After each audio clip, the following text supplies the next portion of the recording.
The views, comments, stories, and opinions shared within this podcast are our own, or those of our guests, and in no way represent the views of the companies, associations, or organizations that any of us may work for or represent. All stories, events, and tales shared within this episode may or may not have happened in the manner in which they were told. They may or may not have even happened at all. The details have been changed to protect the innocent and the guilty alike. This is Squawk Ident. Onboard 4284, Mike Cosm, 8 right left, flight blame, distance French trail. You're listening to Squawk Ident, an aviation podcast that explores the many pathways to an aviation profession, the challenges that a professional aviator can expect in today's marketplace, and we share many stories along the way. I'm your host, Aviator Tony, a professional airline pilot currently flying for a U.S. legacy airline with close to 20 years on the flight line. This is Flight 82 of the Squawk Ident podcast, recorded on the 29th of June, 2021, from the Aviator Sound Studios from somewhere in Southern California. Southwest 1749, contact departure. On today's episode of the Squawk Ident podcast, we take a look at some of the recent developments in the aviation industry, to include the FAA's launching of a new confidential voluntary safety reporting program in the wake of Boeing Company's 737 MAX certification issues. We also take a look at Advisory Circular 120-27F, dated on the 6th of May 2019, that has recently made an impact on some Part 121 operators with their recent adjustments to average passenger weights. We also take a look at some record-breaking fines that the FAA has imposed on passengers that have created headlines with their recent behaviors on board aircraft. We are also so very excited to hear about Captain Roger's recent additional type rating on the Falcon 900EZ, and about Rob's final flight on the Boeing 737 and his ongoing transition to long-term Airbus flight training experiences at the Legacy's Flight Training Center.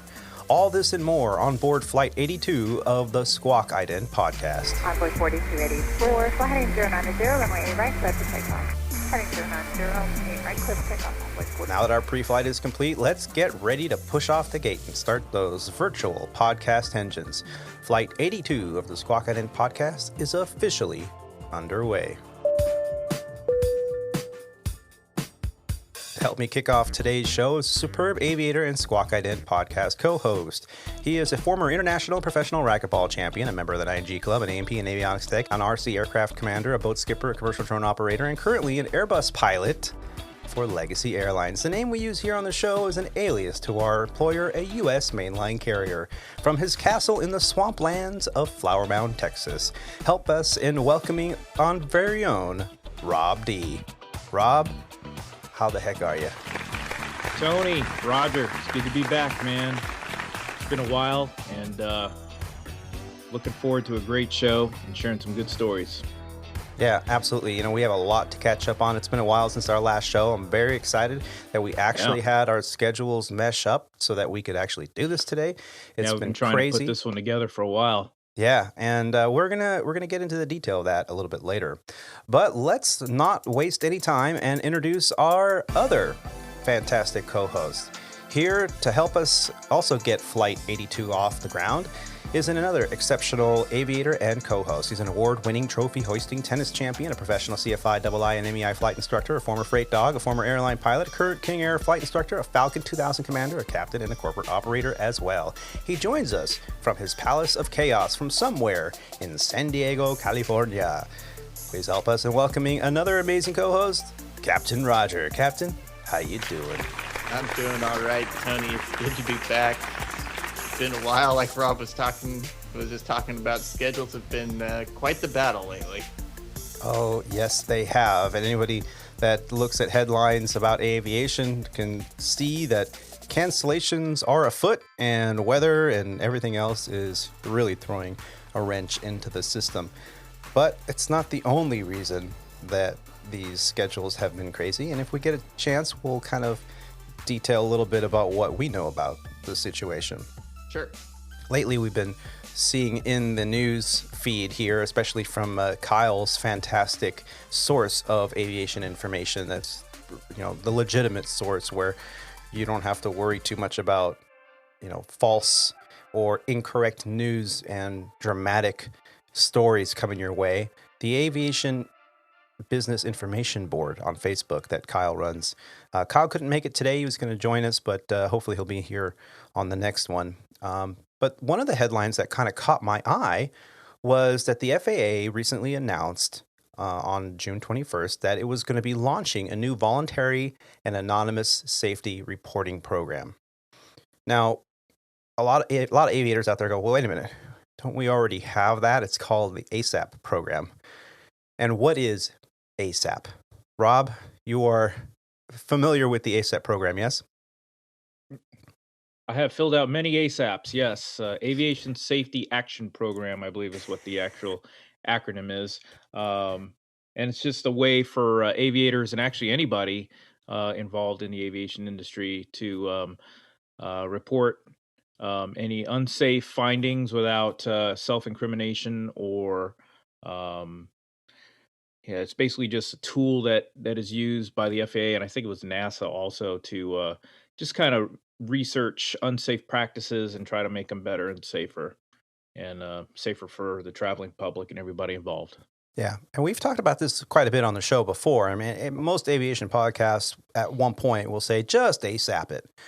And you know we've detailed what it is. It's not a get out of jail free card. It's just simply a reporting program that's non-punitive as long as the aviator or airman, if I'm going to get woke on that term, I can't say airman anymore.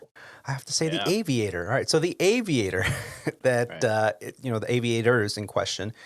If something messed up, they busted an altitude or an airspeed or a limitation on the aircraft or something like that, and it was not done with an intentional non-compliance at the root of why it happened, then you're basically reporting that it was a safety issue. You know, we messed up, and here's what happened, and the information is de-identified in terms of the date of the flight and the names of the aviators on board the aircraft, and sometimes even the tail number of the airplane is de-identified. And then it goes to a committee and they review it. And the committee is usually comprised of one member from the airline itself in question, another member from the pilots union, and then the third member is usually the representative from the FAA. And over a period of time, they collect enough ASAPs and then they de-identify them.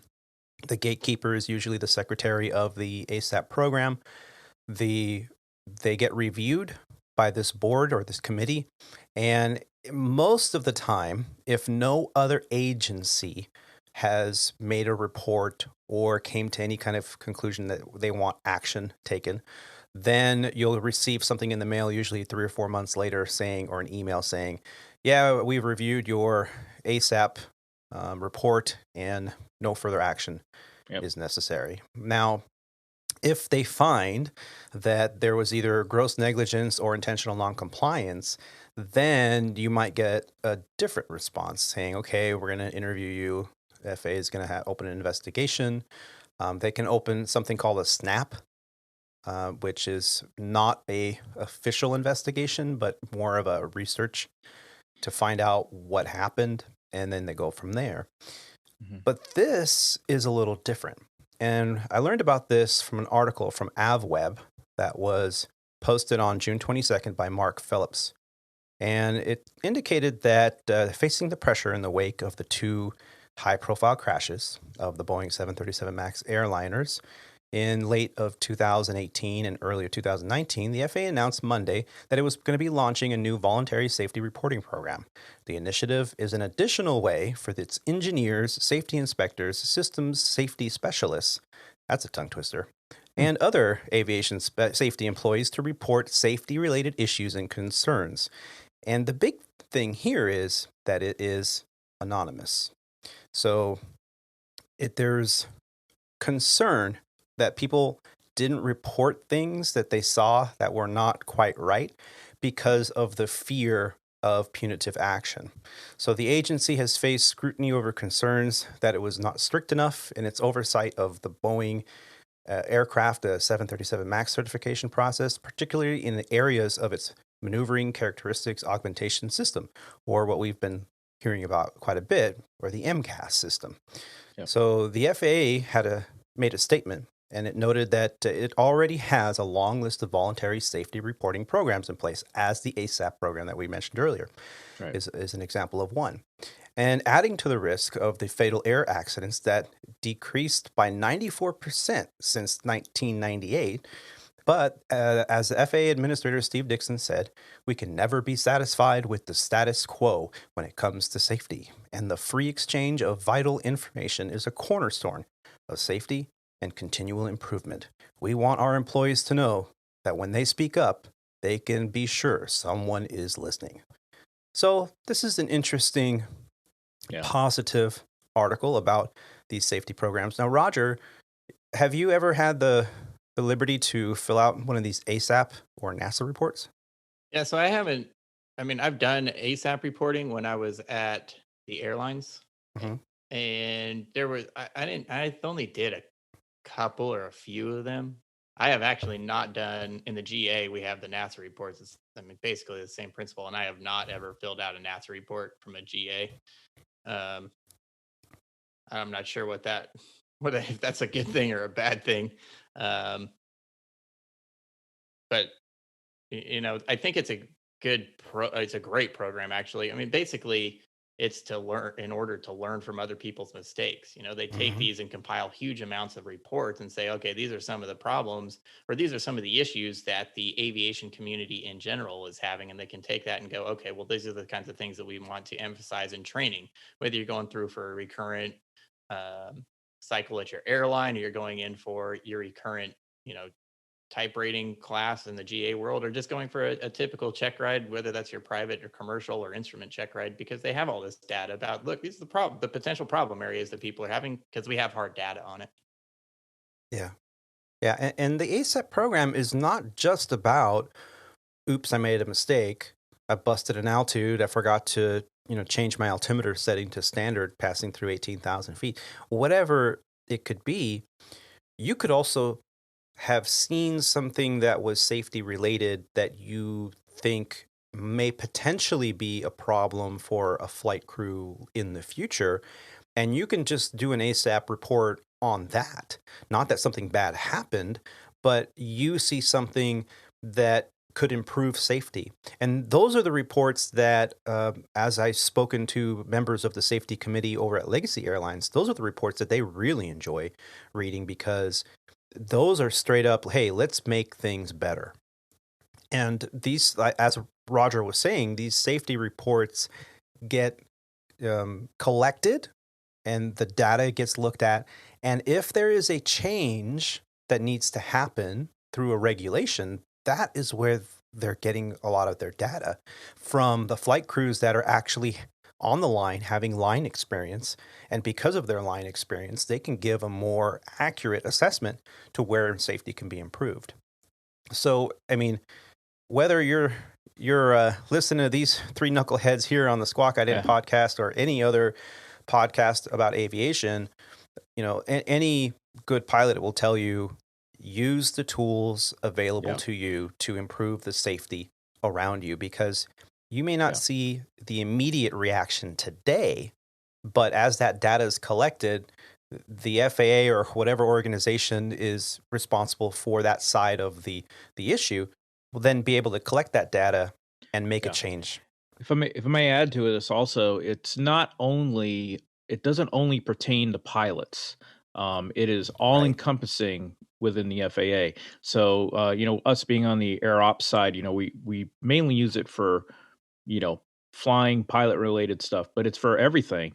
Air traffic controllers have to fill out ASAPs also when they feel that there's something in jeopardy. And also it also pertains to anything on the flight attendants or ground ops side, because, all the things that we do on a 121 carrier is regulated and closely scrutinized by the FAA. So even if a ramper walks by and sees something that he thinks is unsafe, or he witnesses something that may possibly be a violation of a regulation, he is also welcome, or I forget I don't know the actual term I would use, but he is also allowed to fill out an ASAP and get that reviewed by whoever it goes to. Yeah. And the ASAP program is not the only program, especially for those aviators out there or pilots that are working for a carrier, 121 carrier especially. I know we at Legacy have our own reporting system, both uh, reporting for safety issues. We have mandatory reports that must be filled out. I remember about 3 or 4 shows ago, I talked about the incident I had in Hawaii with the passenger misconduct situation where we had to return to the gate.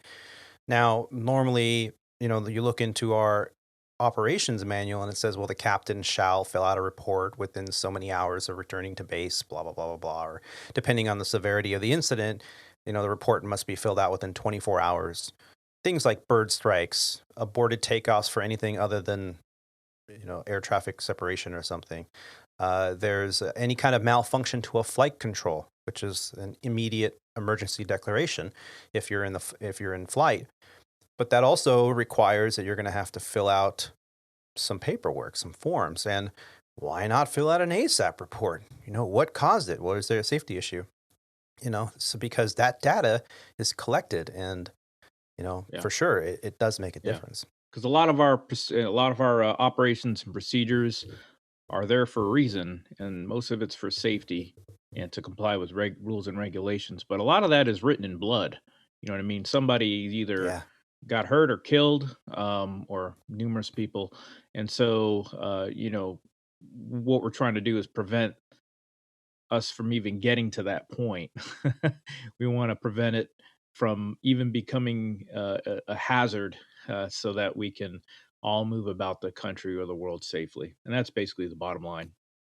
Yeah. So definitely take a look at what reporting programs are available to you, whether you're a GA pilot or even considering getting your student pilot license.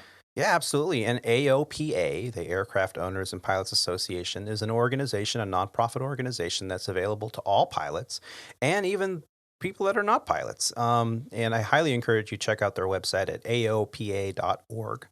And they have also programs. Once you become a member, and this is not a sponsored plug here. They're not paying me. As a matter of fact, nobody's paying me. This is totally been a podcast of love and passion. Yeah. But AOPA is a great opportunity. And I, to this day, 20 years later, I still have my AOPA membership. I pay my dues, once a year, and I have access to all these programs. And, if I get back into GA, maybe buy an airplane someday when I can afford it, I'll absolutely, be proud to look at my AOPA card and says, member for 20 plus years. It's a great accomplishment. And they have programs out there for the general aviation public, safety reporting programs, legal programs. If you're going to rent an airplane, that's pretty expensive. You can get renter's insurance through them. It's not that expensive. So definitely take a look at that as well. United 220, Miami car, runway right, line up and wing. Hey, right, line up and wing. Another headline that has caught my eye here this last week was this increased average passenger weights on board U.S. airline operators. Now, we here at Legacy Airlines received some intercompany email recently indicating that our summer and winter weights, because we use a different average passenger weights for summer as we do winter, because in wintertime, people usually carry a coat with them and extra heavier bags because now they're carrying heavier stuff, more clothing. So our summer weights got adjusted to 182 pounds per passenger, and our winter weights got adjusted to 187 pounds. Now, this is up 16 pounds from previous. They are in effect right now. Now, if you're not familiar with passenger weights, weight and balance, I mean, any private pilot that is learning how to figure out weight and balance on the aircraft knows about passenger weights, because you have to calculate the weight of the aircraft, the weight of the fuel that you're carrying with you, and the weight of the cargo, and the weight of the passengers. And then you have to take that into consideration, get your final numbers, and that's how you can figure out performance. Do you have enough horsepower, excess thrust, however you want to put it into terms of what you're flying, to take off and have the performance you need to satisfy all the requirements on takeoff, get your obstacle clearance and whatnot. Density altitude definitely has a role to play with this as well, especially with normally aspirated engines. And with jets, we're looking at outside air temperature, elevation, all the things that take a hit onto performance. Well, passenger weights doesn't seem like a big deal. So it's 16 pounds heavier per person. Add that up times 200, and you're talking thousands of pounds of difference. Now, does that really matter? Well, absolutely it does. And why? What's the big change? Roger, have you had to deal with passenger weights other than, do you guys take the actual weight of the passengers when you're calculating weight and balance prior to the flight, or do you have an average as well on a Part 91 world? That kind of depends on who's doing it. In the GA world, if you're flying on one of the more in the 135 world, you're going to be using more of the average weight. Some people do use actual weights though. For our weight and balance purposes, excuse me, we can manipulate. I don't use an average weight because we don't have 180 passengers. Obviously, when you're over 180 passengers, an average is going to work out a little bit better. If I've only got 4 to 8 passengers, it's much easier for me to just kind of take an average in my head and go from there, and then I can manipulate it depending on if they're younger, if it's more of a female trip versus more of a male's trip, and I can manipulate that anywhere. And also, we are not usually working very close to our maximum takeoff weights and max gross weights, and so we have a little bit more leeway. Although I will say that just last week, I did actually have to take this into consideration because we were sitting at max gross weights, and I was extremely hot and very heavy. Um, for me and what I do, it's a moving target. I don't ever take just a normal average. I manipulate it a little bit just because our passengers are much fewer and it's easier to do it in our heads. And so um, it's always something that can be changed. Mm-hmm.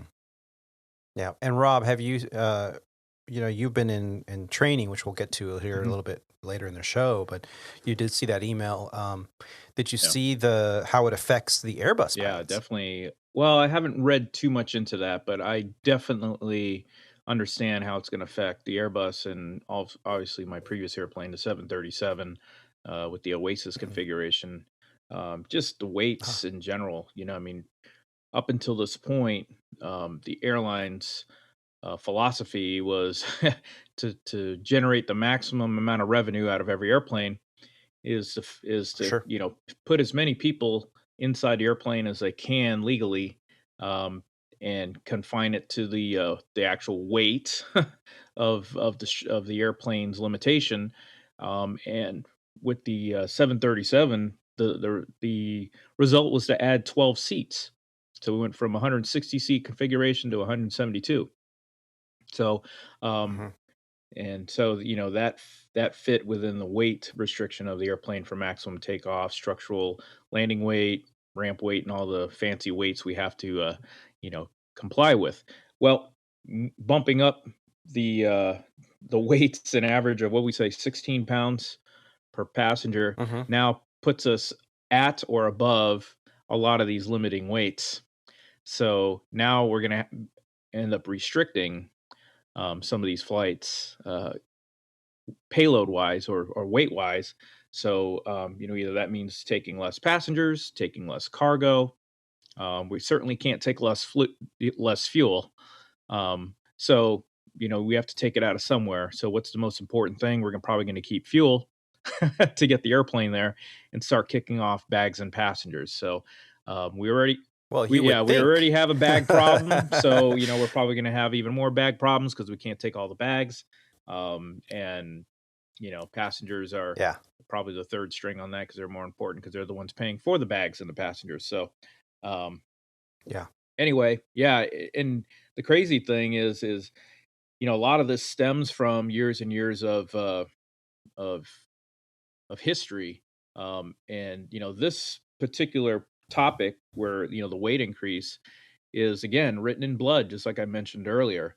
One of the most notable incidents was Air Midwest Flight 5481, which departed Charlotte. It was a Beechcraft 1900, which took off out of Charlotte on January 8th, 2003. and this airplane ended up crashing and killing everybody on board.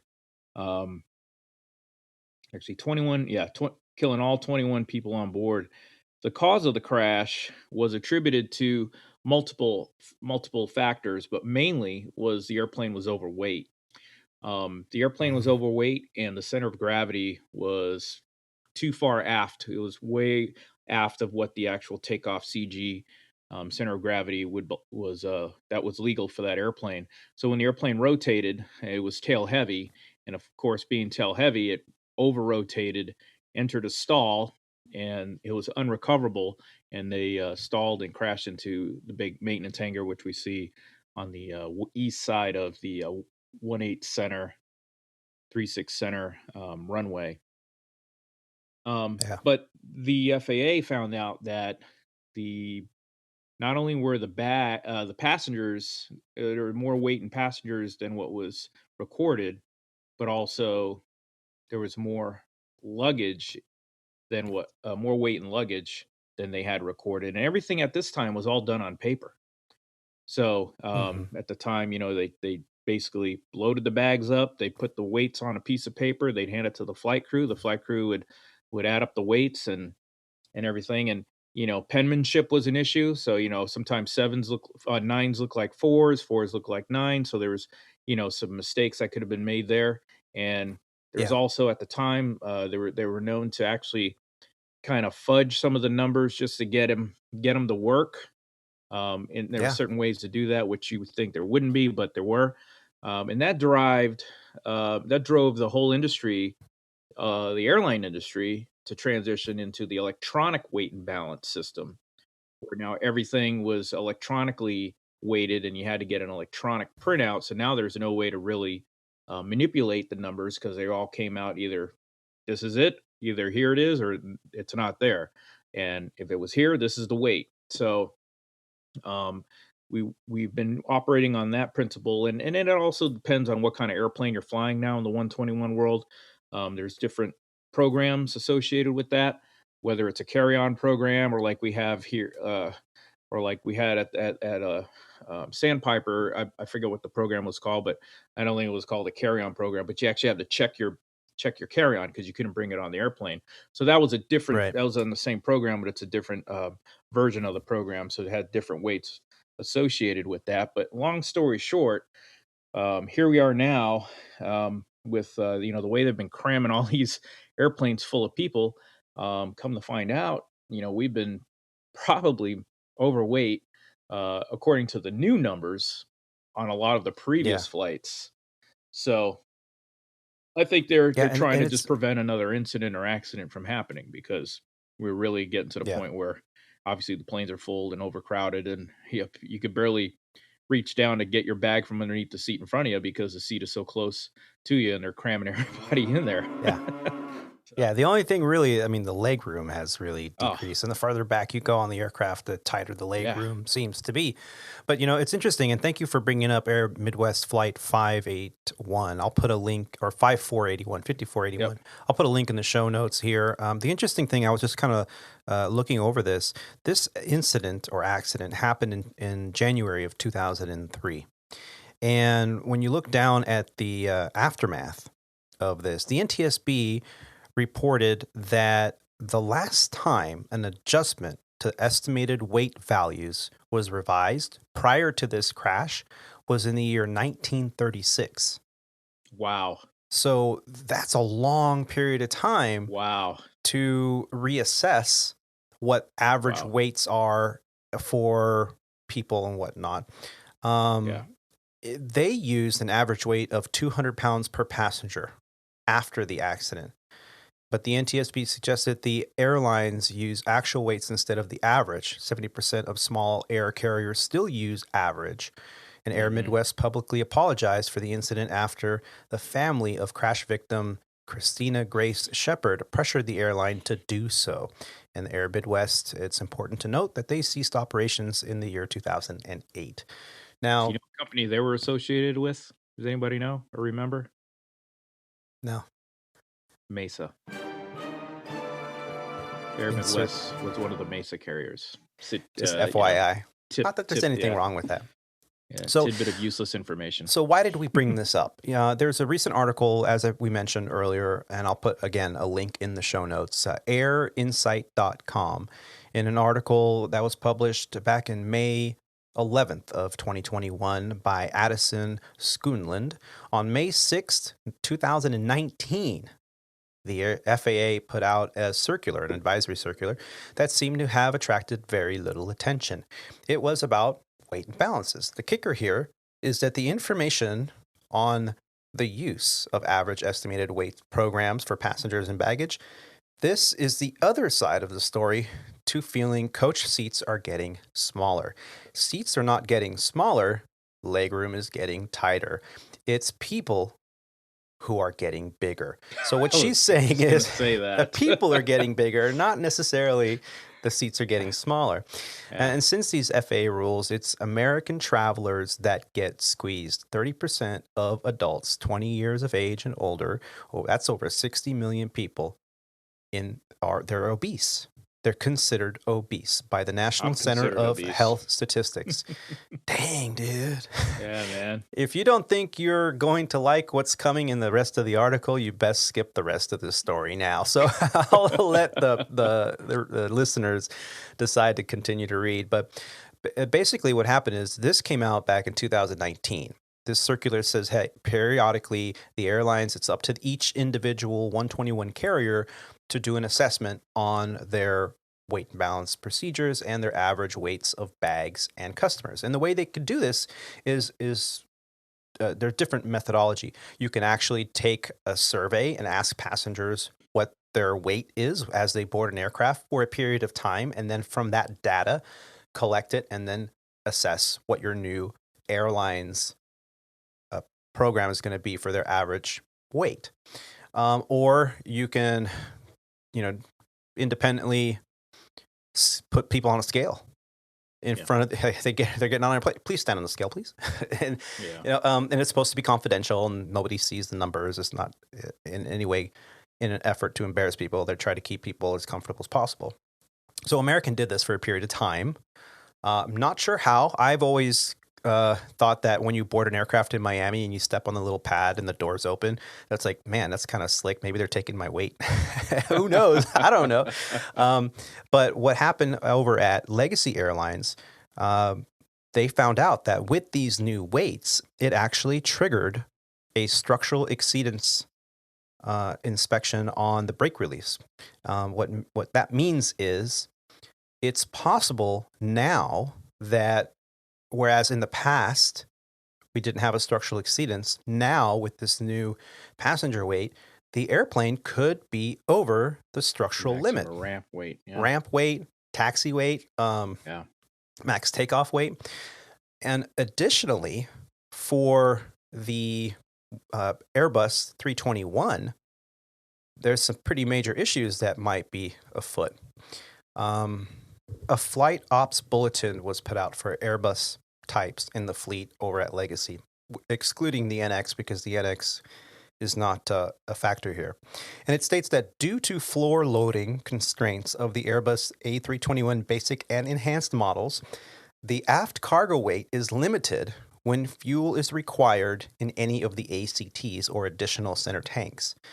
It goes on to state that even though load planning and customer service departments are responsible to ensure that cargo loading complies with these restrictions, flight crews should be aware that late changes to fueling that requires the use of ACT tanks should be communicated promptly to load planning to minimize delays. What does this mean? You could be over structural limit. You could be over the ramp weight. So there are routes that we perform regularly. Going to Hawaii, yes, Legacy does use the NXs now. Before they had an H model, but now they're using the NXs. So, okay, maybe that's not going to really be an issue too much.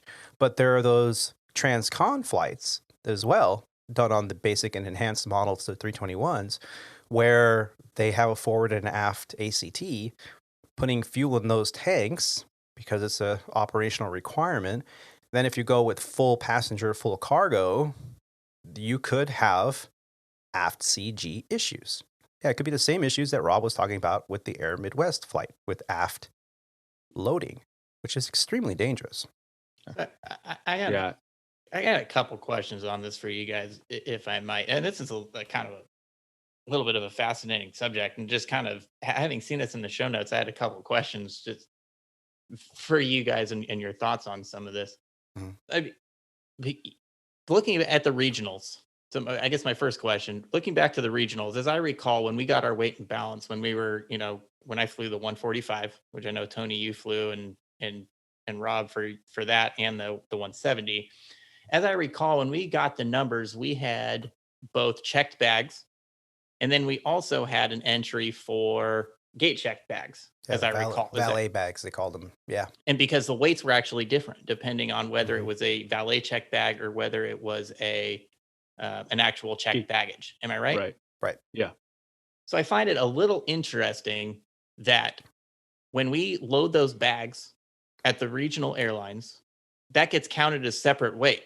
And yet I don't know it's not really been brought up so far, but when that checked bag that I valet checked on my first flight to then connect to my mainline flight to Hawaii, the average passenger weight on both of those airplanes is exactly the same. And yet that valet check bag is actually calculated in the weight and balance at the regional flight. But that average passenger weight at a mainline airline is actually included in the average passenger weight. Right. And nobody really, I don't think a lot of people actually realize that we're not actually just weighing a person, but your average weight actually includes the weight of their Includes your carry-on bags. as well, which could be 20 additional pounds. And when you've got Totally. 120, we'll just say 120 bags, I mean, Yeah. that 20 pounds per bag adds up. Yeah, and something we haven't mentioned, which you're probably getting to now also, is that there's always that margin of error that they factor into all these weights. So Absolutely. I don't remember what the actual margin is, but I'm just going to throw a number out there, which I've heard is a lot of times is 15%. Okay. Something 15% buffer. So even if we're over by, I mean, obviously we're talking hundreds and thousands of pounds, but if we're over, 5 or 10%, it falls within that safety margin. And then the actual structural weight of the airplane has another buffet safety margin built into that too. Sure. So obviously the whole idea is not to, encroach onto any of those margins, but there is room for error Right. on, above, over underestimating the weight that we actually have. I just still think it's kind of it's kind of ridiculous that we do calculate those carry-ons at a regional, but then we don't calculate it, especially when, and then we're going to say an average passenger, even, okay, at 16 pounds higher, there is no way that you can actually realistically convince me that the average weight of a person and their bag getting onto an airplane right now is 184 pounds. There's I totally agree. way. I know that, but you may know, or you may not know that the weights at a regional airline are also different from what they are at a legacy airline, Right. and it just has to do with the valet and program things like that they're So doing. that would take that into account. It takes it into account. So every like the airline regional is is a different. carry-on program. Yeah. I think they call it a carry-on program where you actually, it's kind of counterintuitive where you have to actually check your carry-on. Yeah. Whereas on the airlines, they don't have the carry-on, so the weights are a little higher because they think you're going to bring it on. But so it's all an average. It's all measured with a laser and cut with an axe. We've heard this term before. Yeah. And here's something that'll blow your mind. So for a time period when I was first hired on at Sandpiper, and I know Rob, you dealt with this too, they hammered it into us that we had to know how to do a manual weight and balance because the electronic weight and balance was brand new to the company back in 2006 and 2005. And so we had to really know. Additionally, if the aircraft diverted to an alternate or a different airport at any point in the flight, when you landed, the way the system was set up, you had to fill out an electronic or a manual weight and balance, spin what they called the whiz wheel or their version of the E6B calculator. Yeah, manual and you had to do a manual weight and balance prior to takeoff, and you had to give, it was a 3-part form. You had to give what the pink portion of the Yeah. form to the station. The white portion stayed with you in the cockpit, and then the something yellow like that, portion you could file away to Chief Pilot or whatever. So you had to really know how to do this. And then as time progressed, they went 100% electronic weight and balance. And even on, I don't know if they're still doing the You diversion. remember those days, paper. man? You'd sit there, have to show up to work early Yeah. and grab a stack of those forms Mm-hmm. and pre-fill them out for your day. I mean, you'd take your schedule, you'd have 5 flights, right? And you'd sit there and there's a lot of information that was required on these weight and balance forms. Yep. You know, the tail number, the flight number, the departure city, the destination, Yeah. who the captain was. I mean, and then you'd have to go to each airplane that you're in and get the basic operating weight. I mean, it was The zones. Yeah, you had to look at the seat map that was inside the AML cover to figure Exactly. out zone Yeah, A was A, B, and row 1 C. through 10 or whatever, Yeah. and zone B was like 10 through 15 or whatever. So you Yeah. had to know the zones where people were seated. You had to count how many children versus how many adults, Right. because those were different weights. And then you had to spin it all, and you had to move the CG, the donut or the whiz wheel. You had to clamp it together to get the graph. And so what happened is when we went to electronic, and we were doing electronic 99% of the time, all of a sudden you had to divert. Okay. And now the FO, who was the one that could fill out a weight and balance within a minute, because we did that every leg. And all of a sudden you're like, wait a minute, I haven't filled one of these things out in 2 years. How the hell do you do this? And then you come up with these numbers and you're like, these numbers don't make any sense to me. So now you look at the captain and go, hey, Captain, do you remember how to do this? And they look at you like you're speaking Chinese. They're like, They what? hadn't done it in 6 years. Yeah. All I do is turn the wheel. He goes, well, let's do it together. We'll work on it together. And so you're like, okay. So you figure it out, and you're like, it looks good enough to me. It says we're legal. Let's go. So what's the trim setting going to be? I don't know. What's it say? 6? 8 up? Yeah. When in doubt, 7.5. When in doubt. So, and this was also an issue, because does that sway your decision to divert? Oh God, I don't want to divert because I'm gonna have to fill out a weight and balance. Maybe. And then here's another little fun fact that might blow your mind. So, as Roger mentioned, we had the carry-on, Rob as well, we had the carry-on weight and balance calculations, meaning the aircraft overhead bins were not large enough to satisfy a standard carry-on suitcase. They were good for backpacks and briefcases and jackets, but not big enough for a standard carry-on. So anyone that's flown on a regional aircraft that's smaller than a 170, basically a 145 CRJ, things like that, you're going to have to valet check your bags, meaning you drop the bag off at the gate, they put a tag on it, and then it gets taken to the cargo hold. And before you exit the jetway, you will retrieve your valet bag. In theory. In theory, that's how it would work. and so there was a weight, the average weight for a carry-on, and I don't remember the exacts, but back then I think it was like 20 pounds or something like that. I think it might have been more. I think it was 35 pounds for a carry-on. Any bag that was heavy was considered 50 or above.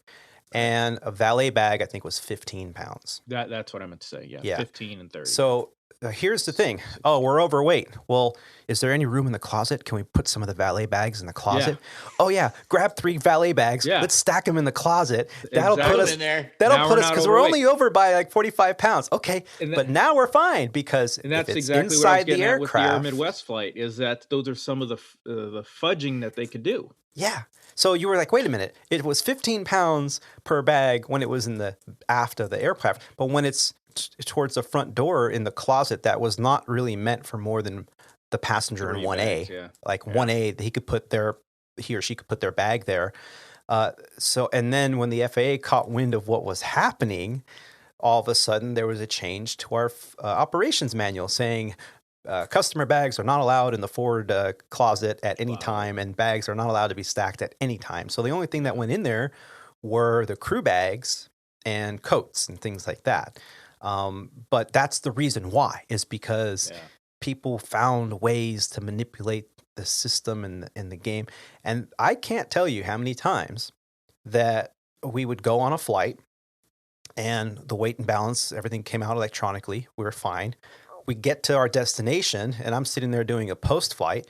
walking around in the cargo hold and watching these rampers open up the cargo hold, and the bags are cubed out, falling over the net because there's like, wait a minute, there's way more bags in here than the weight and balance that should have indicated. And again, here's another issue. Cubing out, what does that mean? That means you have more bags that will physically fit in your cargo hold. So you end up cubing out. And what do you do with those extra bags? Well, you send them on a later flight. All these weight and balance issues that most pilots just have to know the basics to understand and operate the flight safely, but there's so many issues. And this is what drives the FAA nuts, is that when these things happen, these are the causations to crashes, and people don't think it's a big deal. It's a couple pounds here. It is a big deal, and because we've seen written in blood, as Rob mentioned earlier, over and over and over again, when you fudge the system, this is what's going to happen. You might be able to get past 2,000 times where a plane took off overweight, and it was not a big deal because they were within that safety margin that are built into everything in aviation.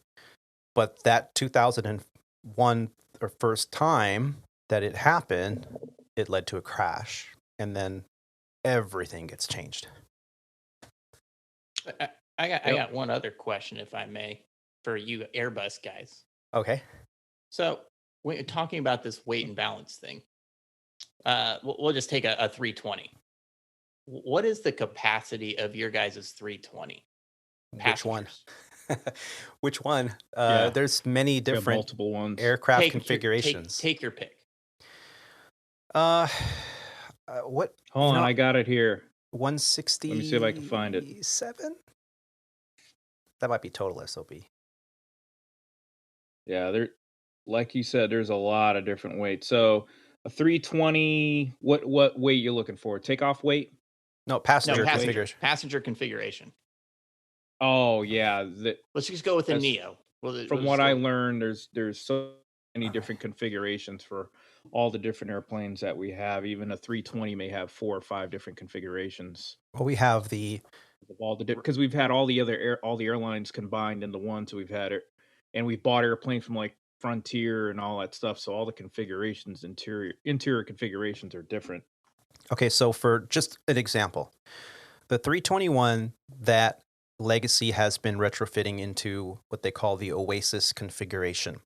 This is the configuration where the overhead bins are slightly taller and the bags fit in vertically. Okay. This configuration has 20 business class, 35 main cabin extra, 135 coach. That makes 190 total passengers, not including crew. All right, so let's just go with that number. All right, and the reason I'm asking is it's interesting that Rob just brought up Frontier, because that's actually kind of where I'm going with this. You're talking about the issue of potential weight, and just using this baseline, like the specific number doesn't really matter. Where it was 190 seats that you had on this Airbus 321 that you just gave me. Mm-hmm. But when Frontier, they've got like I think it's 230. Okay, because they don't have like the business configuration classes, right. So they can save space. So how is it that Frontier is able to put 50 more people? So 50 times, what is that? 10, so 50 times 200. We'll just say that's 10,000 extra pounds. How is it that Frontier can operate? And I honestly don't know the answer to this question. Yeah. Okay. But how is it that Frontier can have 10,000 more pounds of people on board, but not have these fuel problems, but Legacy Airlines does? Do you know what I don't know if they do. They could potentially do, but here's this. What are you removing out of the aircraft in order to put more in? So how much does a business class, fully electronic, lay down, or, weigh? That seat must weigh a lot more. And the number of lavatories they have on the airplane, you minus a lavatory, now you're saving 5,000 pounds there. Do they have the in-flight entertainment? The airplane itself, from a basic operating weight, is probably just much less in order stripped down. That's the way they have it configured. People. Well, look at their seats. Are their seats as comfortable, which means are they as heavy as a Legacy Airlines seat? Okay. let's not just compare stop seats. because you're talking to a client that flies on legacy airlines from time to time, and do not try to sell me on the comfort of your guys' seats. Don't try to sell me. Don't try to sell me on that with our trash. competitors. Well, let's just stay in with legacy, okay? So this Oasis configuration, there's a reason they could put 190 people on the aircraft versus I think it was 182 on the previous configuration, depending on what model it was. Okay, so why? Because they put in the new seats as well. And anybody that's been on a legacy or a 737 MAX, for example, you look at the seat and you're like, this thing is all plastic and there's barely any padding, and my butt feels like it's been sitting on a concrete slab for the last 20 minutes. What the heck? Yeah. It's because they've saved Frontier. Weight. Like Frontier. It's the same seat. The 737 MAX seat is the Frontier seat. It's the same. That's those slimline seats. Yeah, exactly. exactly. They've made them skinnier, and so over the course of the length of the entire airplane, I think they can fit like 2 more rows. Exactly. 12 more. And but more weight.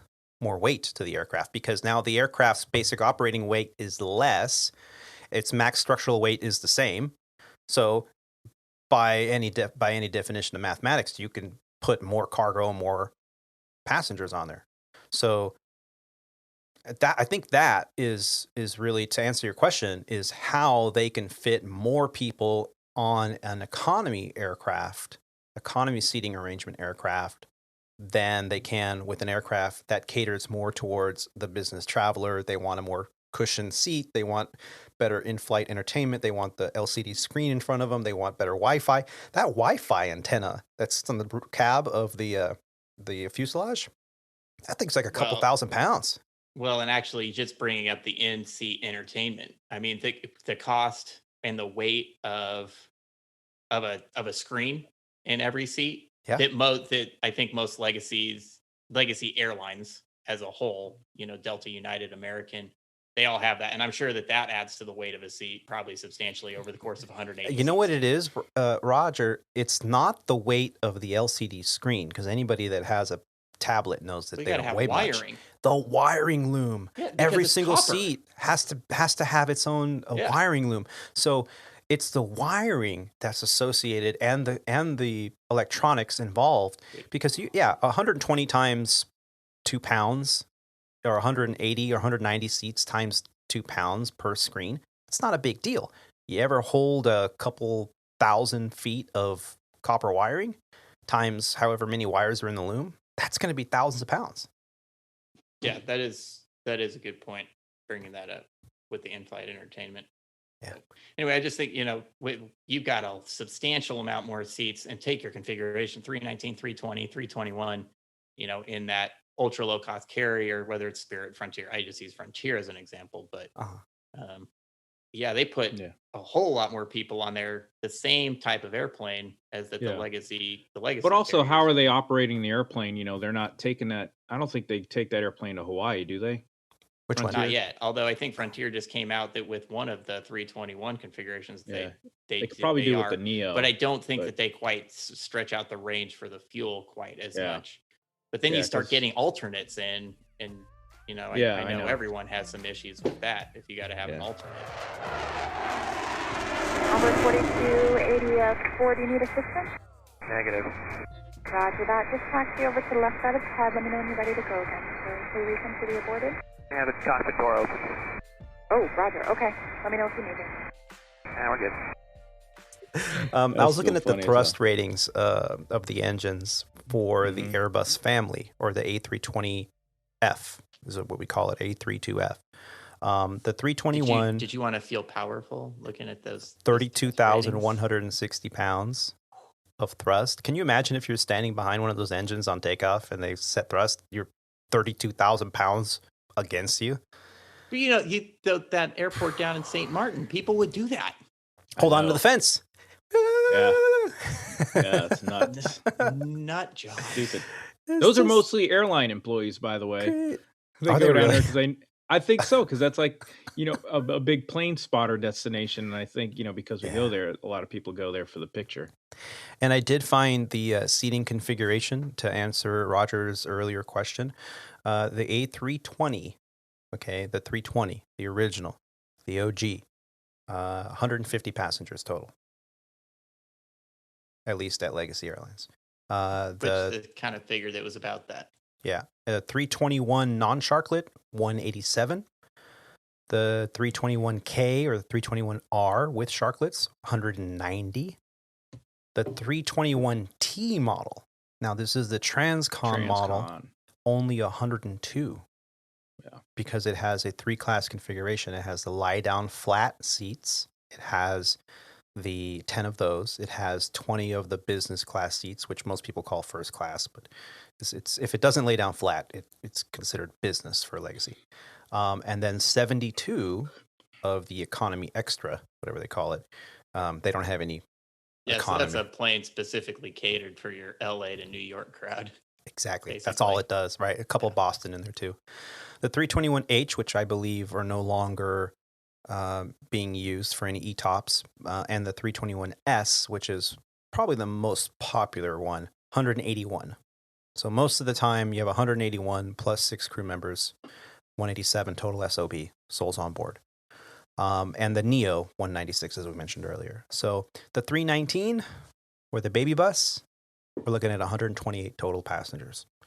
So, we have a wide variety of Airbus 320, 320 family aircraft at Legacy.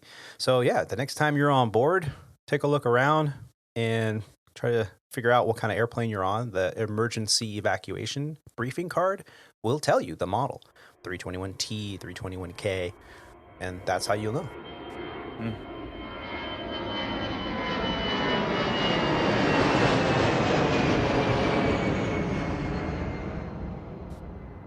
Here on the show, we've talked a lot about what we've been dealing with since the beginning of COVID, and even before then. I remember one of my first shows, we were talking about infectious diseases on aircraft. It was the holiday season and the flu, and we all talk about, the most contagious part of an airplane. I remember doing a story on that way back in 2019 about how, when you're traveling on an airplane, what's the most riddled with germs? It's not the bathroom, like some people think. It's not the toilet handle or the push button. It's actually the aisle headrest, because that is the point of contact where, especially people that are unstable or not able to walk very well, they grab onto the headrest as they're walking down the aisle. The other part was the passenger service unit, the PSU. What is that? That's over your head. That has the reading light and the air conditioner gas prevent, the little rotating circular air vent. That thing is not very clean. And the tray table, because there just is not enough time for people to come through on a hour turn, which means 20 minutes of deplaning and 20 minutes of planing. So really you have less than 20 minutes to clean an entire airplane. And if you have 190 seats on board, and usually the cabin cleaners, there's a team of 6 of them. Sometimes there's a team of 4.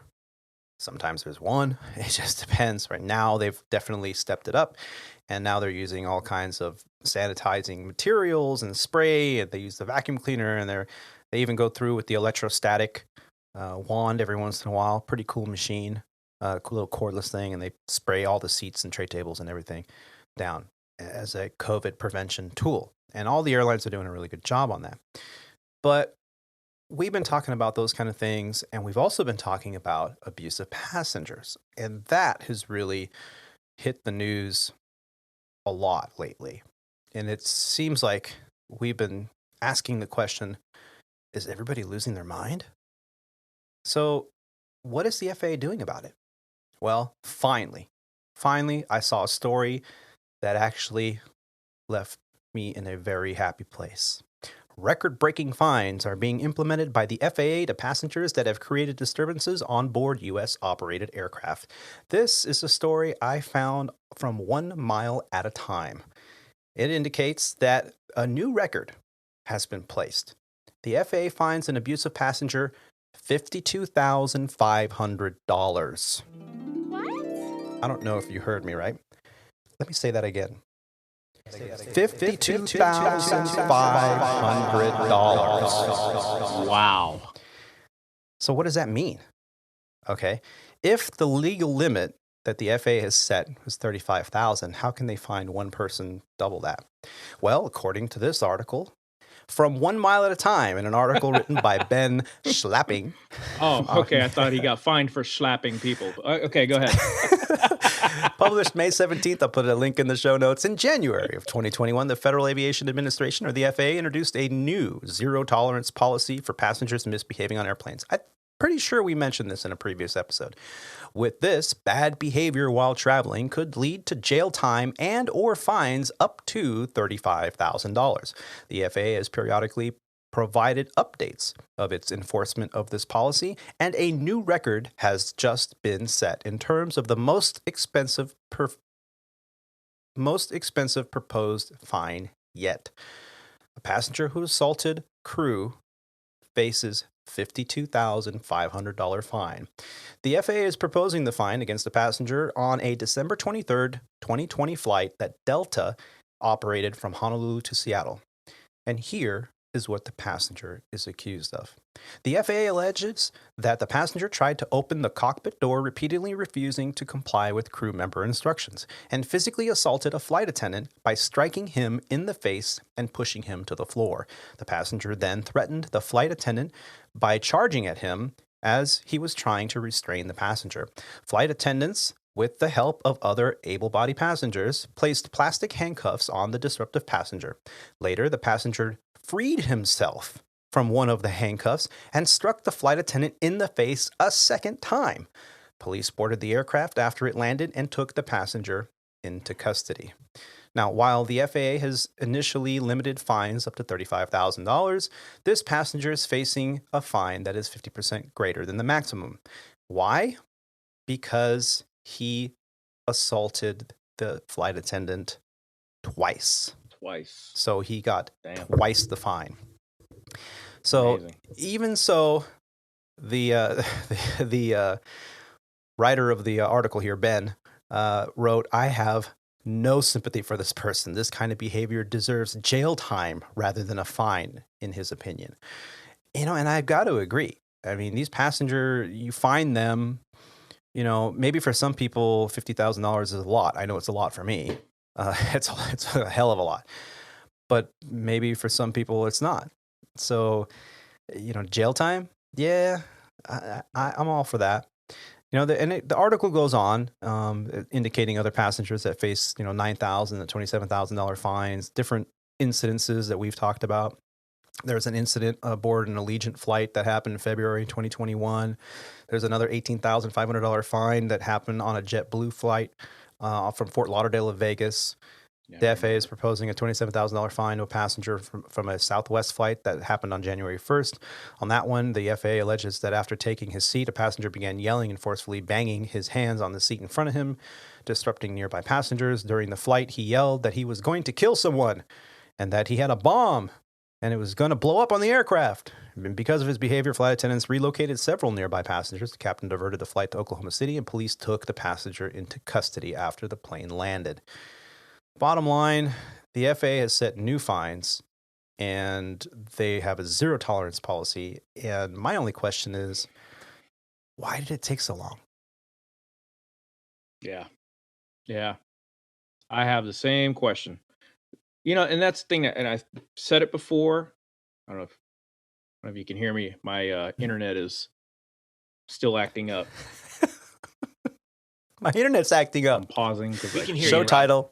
We can hear you though. See you guys or hear you guys. You're frozen now, but we can hear you. Rob is having a technical difficulties. He's gone. He's out. He quit. Are you back?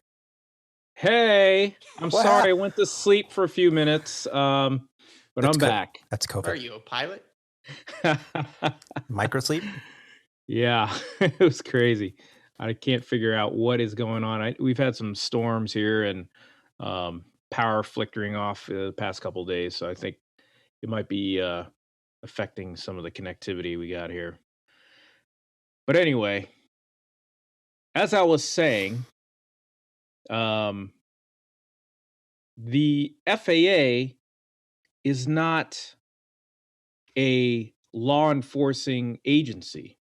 No. Well, They're You know what I mean? They don't have anybody that can come in and arrest you right. They're a or do regulator. anything. Yeah. They're a regulator. So enforcing it is up to law enforcement.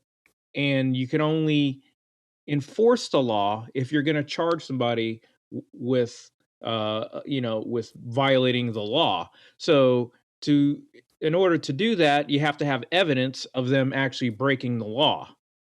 Yeah. So on an airplane, I mean, obviously now we have all the like you say all the time, Tony, movie studios in form of iPhones and recorders and stuff like that.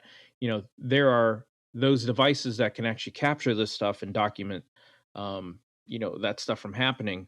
But it's crazy to me that none of this stuff has happened even before COVID, with violations. But here we are, obviously everybody's in a heightened state of anxiety, and the masks are not helping anybody. I don't even think it's helping us health wise anymore, but it's definitely contributing to the anxiety, the amount of stress somebody feels from a normal human health standpoint when you're traveling. So I just had a good friend of mine who's a flight attendant for Southwest. He was not working, thankfully. He was actually deadheading. So technically he's working, but he's deadheading for the company. And he had a health emergency on board the airplane as a deadheader. He overheated. His body stressed out because of the heat, and they actually had to declare an emergency and have paramedics meet him and everything in the city that he was going to. So it's crazy, man. But Yeah, getting back to your fines, it's nuts. I don't blame people for the most part that are just have had enough. The mask, we're just not wired to have something covering our face. I mean, I used to teach other flight instructors, and I don't know, Roger, if I ever spoke to you about this or not. But when I was at the flight school as the assistant chief, but we used to have our weekly sits with the flight instructors in the morning. And I used to ask people, what do you do if your student locks up on you in the middle of a stall demonstration and they're demonstrating how to recover from a stall and they lock up on you on the controls? How do you strike them? What do you do? And I used to always say, just cover their eyes. Take your hand, put them over their eyes. Anyone, their initial reaction without thinking is they're going to take their hands off the controls and go to remove your hand from their face, because it's a very uncomfortable thing for people to have anything constricting their face. And it was a non-physical way to get someone to let off the controls. Striking somebody should always have been the last resort. This is what we taught as flight instructors. And now here we are in a society where they're being told mixed messages at this point, but they're being told, you got to wear the mask on an airplane, you got to wear the mask in an airport, and that's just it. And so they've got all this stuff that it's making it hard for them to breathe. They're hot because your hot breath is in your face, it's fogging up your glasses. Now you're in a pressurized hollow tube sitting next to a bunch of strangers, and you could feel them breathing on you, even though it's no different than before. But now you got this restraint on your face, and it makes it very difficult for them to kind of deal with the added stress and pressure. And I think that's why we have all these instances. That, combined with all the psychology of what's been going on in the world for the past 24 months, it's tough. It is tough, but we're all in the same boat.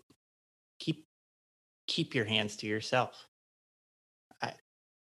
I mean, there's no excuse. There's no excuse for this. Yeah. I have nothing else to say on that. There's no excuse for knocking somebody's teeth out. No, absolutely not. I mean, there's no excuse. I sympathize, there's no but you should. those actions. And obviously, that's not to diminish anything that you just said, but the vast majority of people can handle it, and there's never an excuse for hitting and attacking anybody, flight attendants or anybody else, because your face is hot. Yeah. Well, not being able to handle it just means you should just stay home.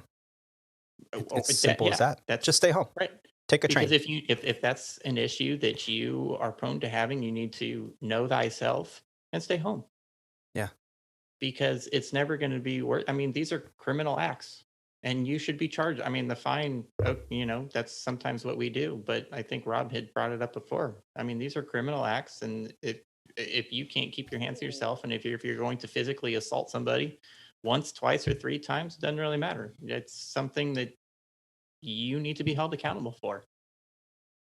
Absolutely. Absolutely. And I'm really happy that the FAA is finally, showing some kind of action being taken, because how many years have we as flight crews, pilots, flight attendants, mechanics, rampers, gate agents alike have said in frustration, how come nothing ever happens to these people? They come to the airport, they physically assault people, they make us feel like crap.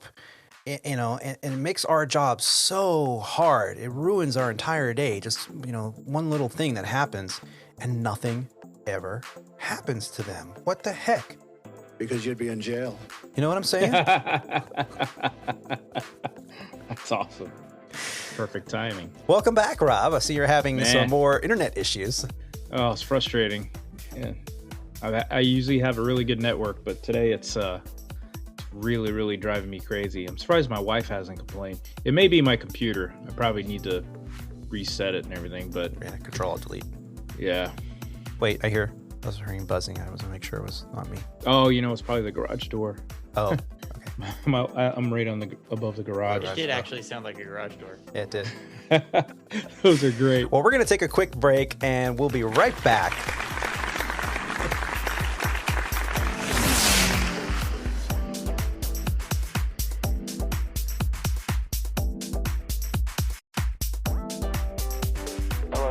Delta 915 is Shell. Delta 915, tower, wind 1204, runway 8 left. Clear to land. Clear to land 8 left, Delta 915, and we are doing auto land this morning. 915, roger. Currently not detecting any critical areas, however they do appear clear at this time. Delta 915, thank you. And ladies and gentlemen, welcome back to the second half of Flight 82 of the Squawk Ident podcast. I want to just take a moment right quick and just say thank you to Rob and Roger for joining me today. We have really struggled in the past few weeks to get this episode recorded. And the schedules have been crazy. There have been reassignments and total diversions from the usual. I've been busy. I've actually did a drive up to Northern California, and we're going to talk about what we've all been up to right here in the second half. Now, I'm very excited that I was able to communicate back and forth with my boys, and I'm so proud between Roger's new type rating and Rob's transition to the Airbus from the 7.3. It was so exciting, and I really enjoyed seeing your social media posts about your last flight on the 7.3, at least for now, possibly as an FO. I'm thinking maybe you might be on it again here, not too distant future as a four striper. And I look forward to seeing that transition as well. But, let's start out with Roger. Now, Roger has been, as we've mentioned in some previous episodes, that he was getting ready to get a PIC type rating in an aircraft he already has an SIC type rating in, and he's already flown similar type aircraft. As a matter of fact, it's practically identical with the exception of the avionics. So he needed to get an additional PIC type rating simply because he was going to get checked out in the EZ version of the Falcon 900. Roger, tell us about that whole experience. Well, it was quite the whirlwind experience that we finally wrapped up just a couple days ago. I'm happy to say, the type rating. I have quite a few types, several types in the Falcon family, and so it made it much easier. In the way that you kind of alluded to, there's several different avionics system setups within that family. I was already typed in the Falcon 50 and 900, except this was a 900 easy, which requires a separate type rating. However, the advantage for me was I already had the Falcon 7X type rating, which was also an easy aircraft. So I actually had the 900 type and I had an easy type, but then the FAA doesn't really care. You need to put it together and do a 900 easy type. And so in the end, fortunately, it was not overly difficult on that front. However, like you guys can attest to, it's still a check ride, and you're still going through the entire oral, and you're still going through the entire check ride. And I had the added luxury of having the FAA observing the check ride at the same time, so that added an element of difficulty as well, as any airman can attest to. And but fortunately, I can, on the bright side, I passed. So now I can actually say I passed a check ride that the FAA was watching. Congratulations, man. Thank you very Very much. good job. Very good job. That's awesome. So in the end, I'm really, nothing changes for me. I still do the exact same job that I was doing before. It's just now I have a full PIC type that in case something were to happen, I can step in and just and sit left seat if I have to. But Yeah. But realistically, it doesn't really change anything for me from my job. Now, we were talking last time we spoke. I had just completed my R12, my annual recurrent training at the Death Star, as we like to call it here. And you had mentioned that you were proud of me because I didn't overwhelm myself by studying for months on end. Yes. This time, first time, I just kind of was like, you know what, I got this. And I always laughed inwardly at you, and it's like, oh well, I got training in 6 months, so I got to start preparing myself now. Yep, I got to memorize every page of that 3,270 page document so that if they ask me a question, I can go whoosh. And so how did you prep? Since you had the easy in a different aircraft, so you knew the avionics, and you had the type rating in the aircraft that, without those avionics. So really for you, was there any studying involved at all other than a refresher? No, most of it was refresher. However, it was going back, and I mean, I hate to say it this way on a public program, but I mean, you're studying for the check ride, and a lot of it's rote memorization. Well, here are your limitations. You need to know all the limitations. Well, let's make sure that we know all the limitations. What are the G limits of the airplane? Because we all care about that on a daily basis, right? What is the minimum controllable airspeed in the air? I don't know. All the numbers the FAA wants you to be able to know, and so that you don't bust it. And there was also the memory items. And so there was a little bit of that. I had been on a trip the week before, and so I spent a little bit of time going over a brief synopsis of the systems, again, as part of the oral. But then there's, you look at the things that they really want you to know and you prepare that way. And then a lot of it is the limitations and the memory items. And that's what I spent a majority of my time on. And fortunately, like we just said, everything else I kind of already was familiar with. The avionics are not a big deal. I've used them many times before. And that really is the big part of the type rating, the initial type rating. So Yeah. So, hey, good job. And was it nervous having the FAA sit in the jump seat in the simulator? Oh, without a doubt. Oh, completely. And how did you handle that? What would you find the best way to deal with it? Slow down. It would be the exact same answer that I would give whether the FAA is there or not. I did not change a single thing because he was watching. But when you're in that check ride environment, slow down. Like don't do anything fast. Just think your way through it. There are very, very few things that happen on an airplane. Really, a fire is about the only thing that I think you could argue requires, did you really move relatively quickly? Everything out. Even if you lose an engine, it falls off the airplane. The airplane, as long as you fly the airplane, it's still going to fly. And then go through your stuff and make it methodical. Don't guess. I think you're supposed to do this. Just get the checklist, especially in this airplane. It's all electronic.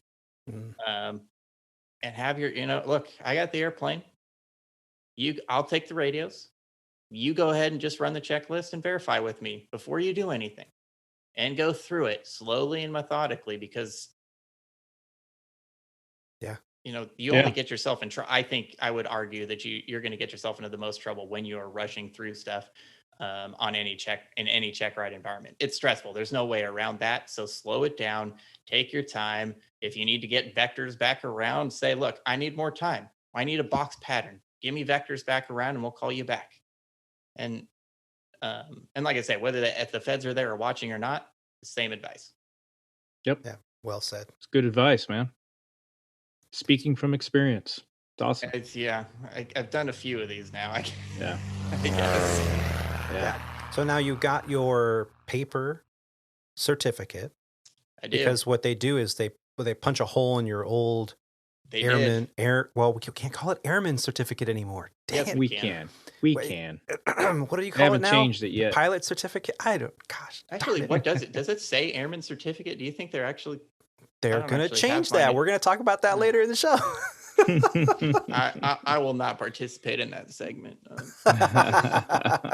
So your pilot certificate, they punch a hole through it because Yep. you've now added a new type.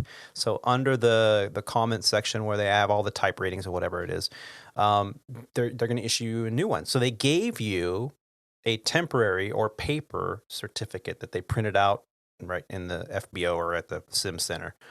And they give it. And how long is this good for? Is it 90 days or 120 days? 120 days. 120 days. So since, I thought this was a great opportunity to talk about this, since you just went through this, 120 days. Now, usually the FAA takes about 30, maybe 45 days, and in the mail, you'll receive an envelope with your certificate in it, with your new type rating. If you go about 90 days, I'd even say 75 days, and you still haven't received it, go to the FAA website at faa.gov and follow the prompts and just take a look and see. Maybe you can send a quick note, hey, or, I'd wait till like 90 days before I send them anything. But you definitely don't want to wait until 110 days and then go, hey, I haven't got my thing in the mail yet, because now, guess what? You'll have an expired certificate. Exactly. Mhm. And then if you get a free ramp check today, free ramp check, and all of a sudden they're like, well, you're flying with an expired certificate. How many flights have you flown with an expired certificate? Let's multiply that by the fine. Yes, I've heard of that happening. Now, the FAA website's great. I've had people lose their certificate or leave it at home. So they're like, oh, God, what am I going to do now? Well, do you have a computer and a printer? If you're at a hotel, I know they have a business center. Let's go downstairs. Let's print out a paper copy. Call in the airline case. You call the chief pilot, tell them what's going on. They've got it on file somewhere, and there are ways to get around it with a paper copy temporarily. You can also get a temporary certificate, official temporary certificate from the FAA that they will email to you. And that way, if you get ramp checked or you need a certificate, you have proof from the FAA that, yes, this person has lost their certificate and here's their temporary, kind of like the paper one that you just got. So great ways around it. Don't panic if you haven't received it in the mail. Don't panic. Just send an email, figure it out. They can always reissue you one. Maybe it got lost in the mail, but don't wait until the last second. 90 days. There's also on that FAA website, there's, that they tell you when they've been processing what they've received.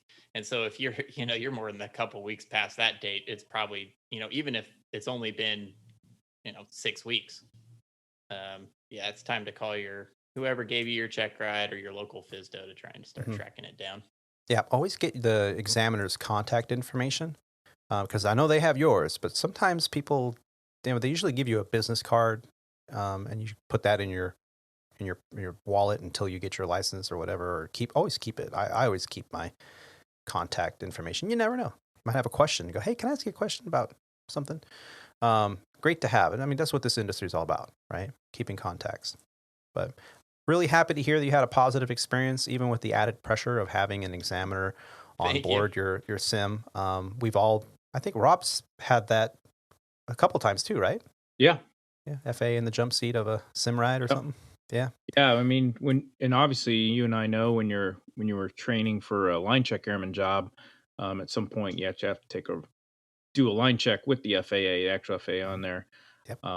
Yeah, I think I get more stressed out or more anxiety just from the overall training process because I want to do well. Yeah. But when it comes time for check ride time, I mean, I'm still amped up and still anxiety ridden. But whether as an FAA person there or not, it doesn't affect me as much. I don't get overly excited about because they're just people too. They're airmen. Um, and a lot of them don't even know, don't even have a clue what's going on in the check ride that you're actually taking, unless they're actually checked out on that particular airplane. So, but there are some that do, but they understand as long as you know, you're gonna if you answer the question correctly, or if you don't know the answer and you know where to get it. A lot of times it's not a threatening thing. The limitations are the exception, but yeah, I've done a few rides, and when I was training myself, I would take rides with FAA because they were and because I'm cheap and they were free. Oh, there you go. So in Phoenix, when I was getting like my instrument commercial ride, I our my instructor would ask the FAA guy from the nearest physio to come out and give me my check ride, and it Keeps was them free. current too, right? The FAA has to I- do so many check rides I'm a sure. year to keep current for their Yeah. instructional purposes too. Yeah, I had a wonderful time at Sandpiper towards the end of my Yeah. career there, where our POI came up to me and said, "Hey, the FAA, we have so many people upgrading to captain, and when you upgrade to captain at a 121 carrier, you need a Fed ride, which is usually done." At the same time, you're getting your line check from your check airman as a captain. So you've done your IOE. Obviously, you're typed in the airplane. You went through all your ground school and your simulator type writing. And so you've done all that, but now you're on the line during initial operating experience, or IOE. It was the first, I think it was like 15 to 20 hours you had to do with a check airman minimum. So you did a couple trips. And then at the tail end of it, if the check airman thought you were ready, they would schedule a line check. And the line check, the FAA wanted to be in the jump seat to observe. Notice I didn't say to check. I said to observe. Observe. And so what happened was, at the time that I was, in the heat of, being a check airman there, you were a check airman there too, around the same time. You weren't quite at legacy yet. And I had our POI come up to me and go, "Hey, we got so many people upgrading to captain. The FAA just doesn't have enough staffing or budget to sit in on all these line or Fed rides. Would you like to be an FAC?" And I was like, what's that? He goes, "Well, it's a FAA authorized check airman, and basically you're going to observe a check airman give a line check for the company, and you are basically going to do my job, which is observe. And then you're going to fill out this form and email it to me, and it's pass or fail, and or not pass or fail, but complete or incomplete, and basically sit in for us." And I was like, "Hey, that's pretty cool." And he's like, "Yeah, it's a great thing to have on your resume." I was like, "Well, you don't have to sell me on that. I like the opportunity. You considered me, so absolutely." So that's what I did for my last about year there. I sat on a lot of captain upgrades and only had one event that it was considered incomplete on my side of it. And the check airman ended up saying, "No, you need more time." And, just because I'm looking for, did this individual, does he have a head on his shoulder or her shoulders? And did they bust any regulations? And unfortunately, they busted some regulations, and they just didn't make it through that time. When they went back, and I don't know what happened to them, if they did some more training and came back on the line to try again, or they just went back to the right seat. Usually they would elect to go back to the right seat for 6 months and then try again, which is common at that point of the game. So having the FAA on board there, like you guys said, they're just sit there to make sure that they're checking the boxes that they're supposed to check. And why does the Fed ride have to happen on a captain upgrade? Well, always comes back to one of those written in blood scenarios on all you got to do is look at the Colgan crash. Yep. And that's why the Fed decided every single captain upgrade will receive a Fed ride.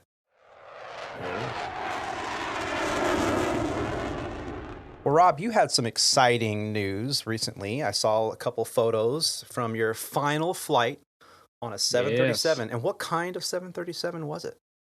That was just a 737-800, just we call the NG. The final flight was Colorado Springs back to Dallas, and it was flown with a great crew. The captain and I really bonded over that trip, and got to do some fun things like go see a baseball game, minor league baseball game, and actually the trip was kind of crazy. It was a triple Reno overnight. Ooh. That I don't even know where to begin on that, but we spent 3 fabulous nights in Reno, and so we decided to take in a minor league baseball game while we were there. But the final trip in the 737 was on a 737 800 NG aircraft from Colorado Springs to Dallas, which I flew, and um, it was great. It was kind of one of those moments where when it happened, when some of these experiences happen in the past, like for instance, when had the final flight in the 145 at Sandpiper and transitioned over to the 175. I kind of look back and had a lot of great experience on the 145, and I was like, man, it was nice to fly this thing, but I kind of hope I never get to fly it again, because I want to move onward and upward. But that was my first, and you always remember your first, and I still remember a lot of the a lot about the airplane, the 145, and I really loved it. And then the same thing with the 175. When I left the 175 and transitioned over to Legacy, it was probably the last time I'll ever fly that airplane. And I really, really grown to like that airplane and love it. Not only because I was on the left seat, but because of being the check airman and everything. It was a lot of fun, and the people which made it fun. But the airplane was such an advancement in lifestyle and quality of life and your working environment, that it was just a great airplane to fly and a great airplane to love. So leaving it was kind of sentimental in a fact that you might not be able to fly that airplane again. So here we are flying the 737, and this is history. This airplane is the workhorse of the aviation industry, of the airline industry. And I think the Airbus is obviously slowly, or if not already have, equal or taken surpassed, that title. But this is an airplane that was, very famous in the history of airlines, and so to get behind the flight controls of a Boeing 737 airplane was quite awesome to me. And the plane is a performer. It Yeah. has the plane will climb. I mean, you'll be at 35,000 feet, and you climb up to 41,000 feet, and you'll still do 2,000 feet per minute. In some points, 3,000 feet per minute, depending on how heavy you are. But man, I mean, it's just spectacular. A little bit antiquated with the EFIS system and the flight deck arrangement. It's not really comfortable compared to other airplanes, and that's kind of why I made the transition over to the Airbus. And so here I am getting ready to. I'm going through training right now on the Airbus, and it is light years ahead of the 737 in terms of ergonomics, comfort, the EFIS system, the flight deck, the automation is just it's awesome. It really is. I'm really really enjoying it, and it's when you fly the 737, or when you transition from a airplane similar to the Airbus or the 175, which on from an electrical standpoint and the way things work are very similar in a lot of ways, different but very similar. And you go back in time and fly a 737, you quickly understand why things have been automated on the flight deck. It Because the 737 is a very manual airplane. I mean, everything is a switch knob. Yeah. You really have to manipulate the airplane, and that's fun. It's fun from a pilot's perspective, but workload and comfort wise, at the end of long days, which we all have very long days in this environment, you need more comfort and a lot less physical activity and more just managing.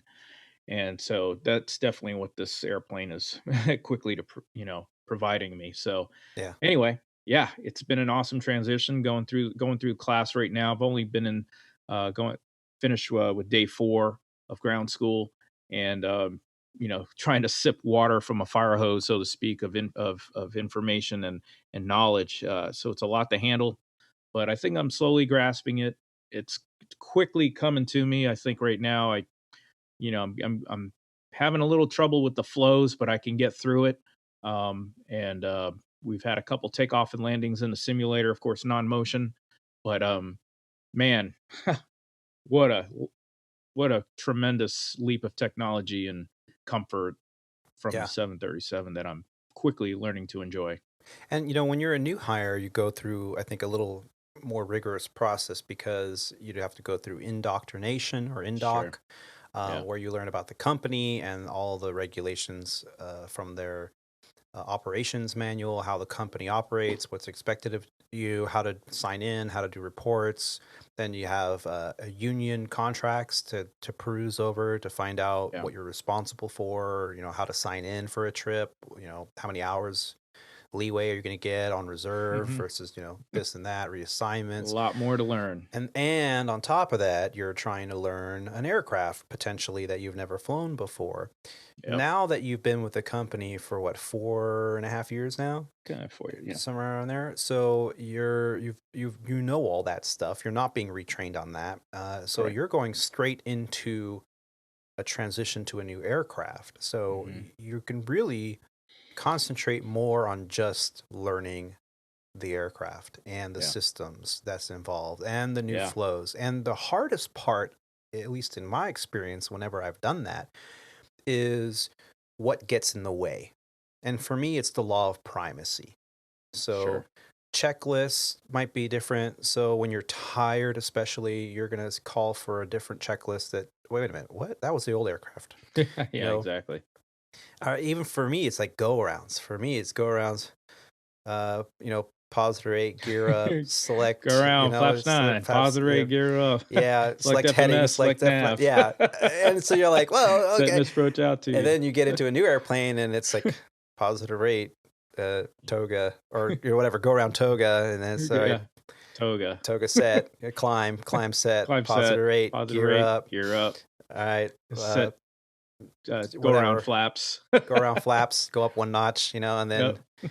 then you get to the speed. All right, flaps 1 or flaps up or whatever. And so it's a different litany of flows and call outs.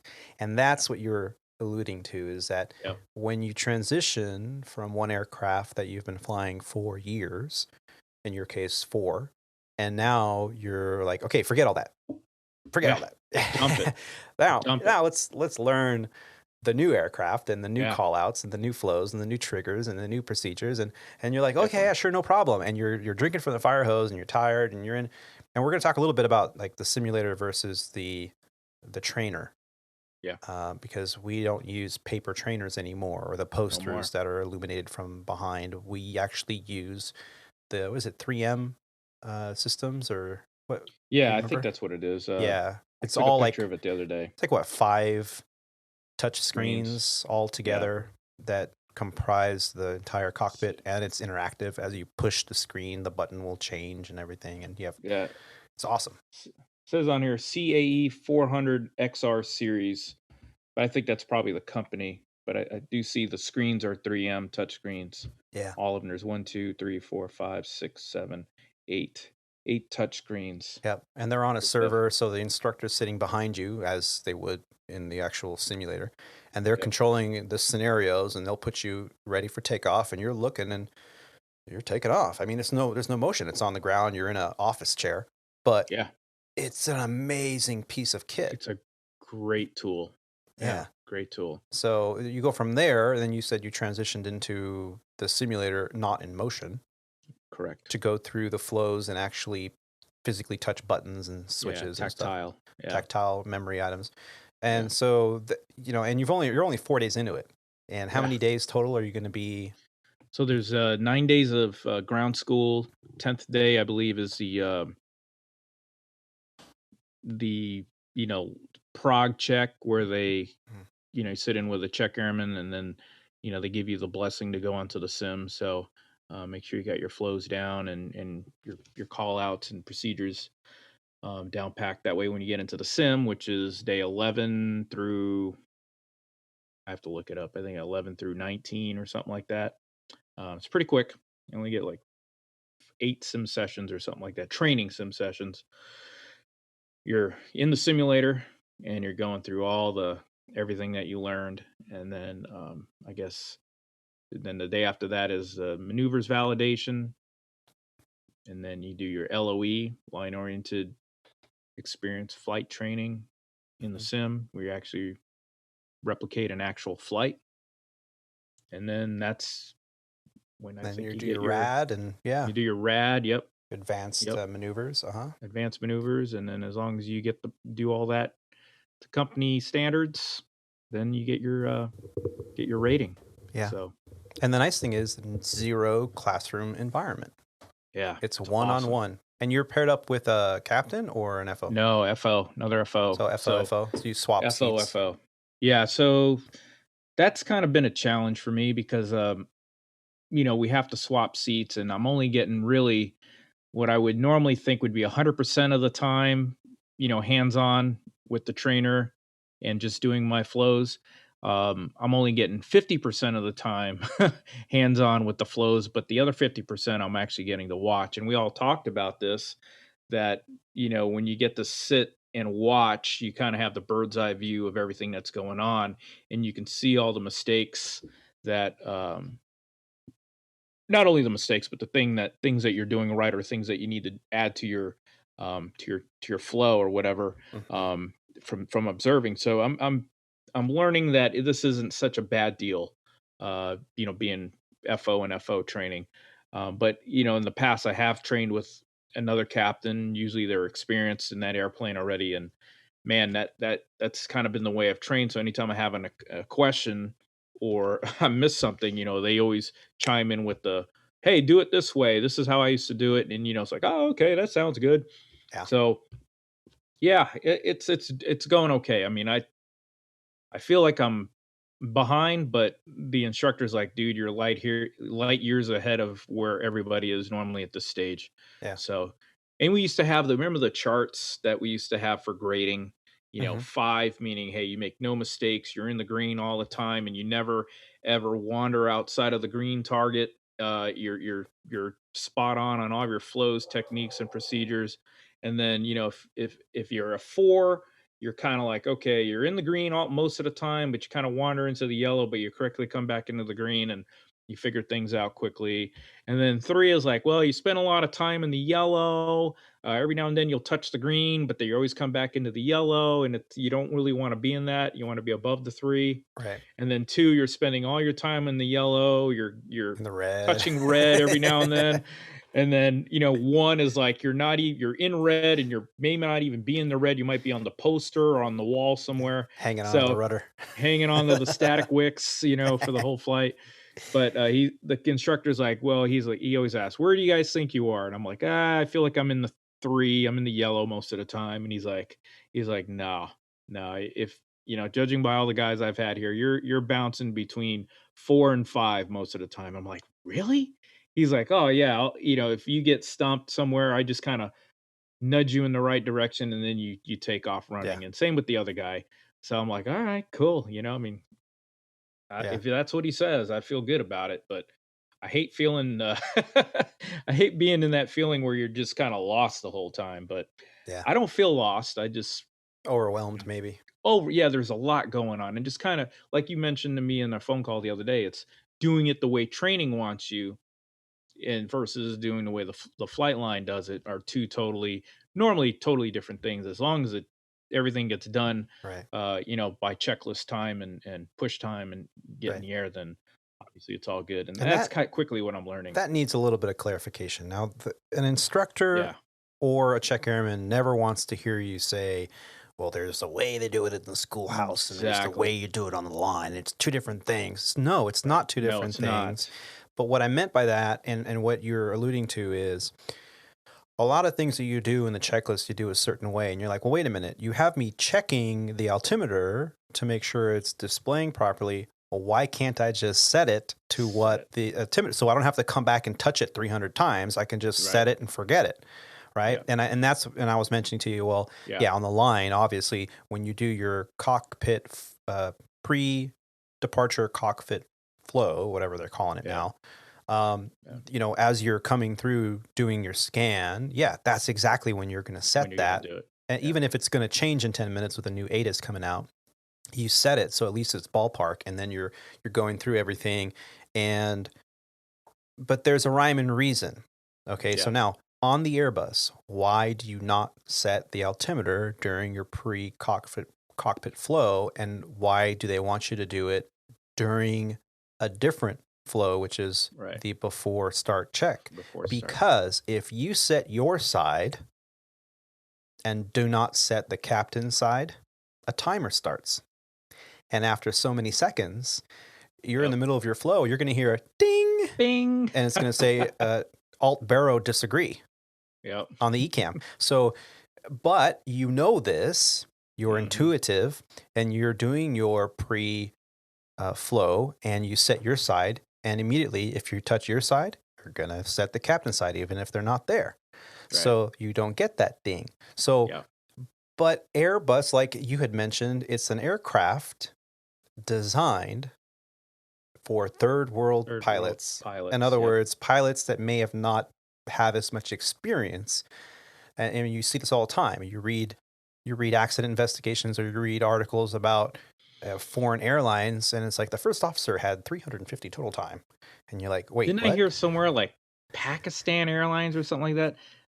The first officers weren't even qualified pilots or something like that. Yeah, Did you hear anything like that? That was another story. Well, I think we talked about that, and it was like mostly paperwork issues. That there was just paperwork wasn't filed. Not that they weren't qualified, but a lot of times foreign carriers, you'll have pilots in the right seat that have less than 500 hours, and they're flying an Airbus. And you that's what the Airbus is. So simple. A child can do it, right? We've all seen that meme with the little girl sitting at the controls, like so simple, which is, neither here nor there. But there's the way you do it in the simulator to kind of expedite the training, and then out on the line you might have a technique that might work better for you.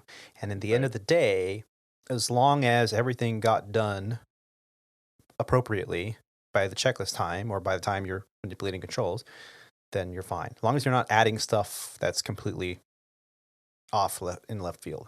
Right. Yeah. Yeah. Yep. Very good. So here I am.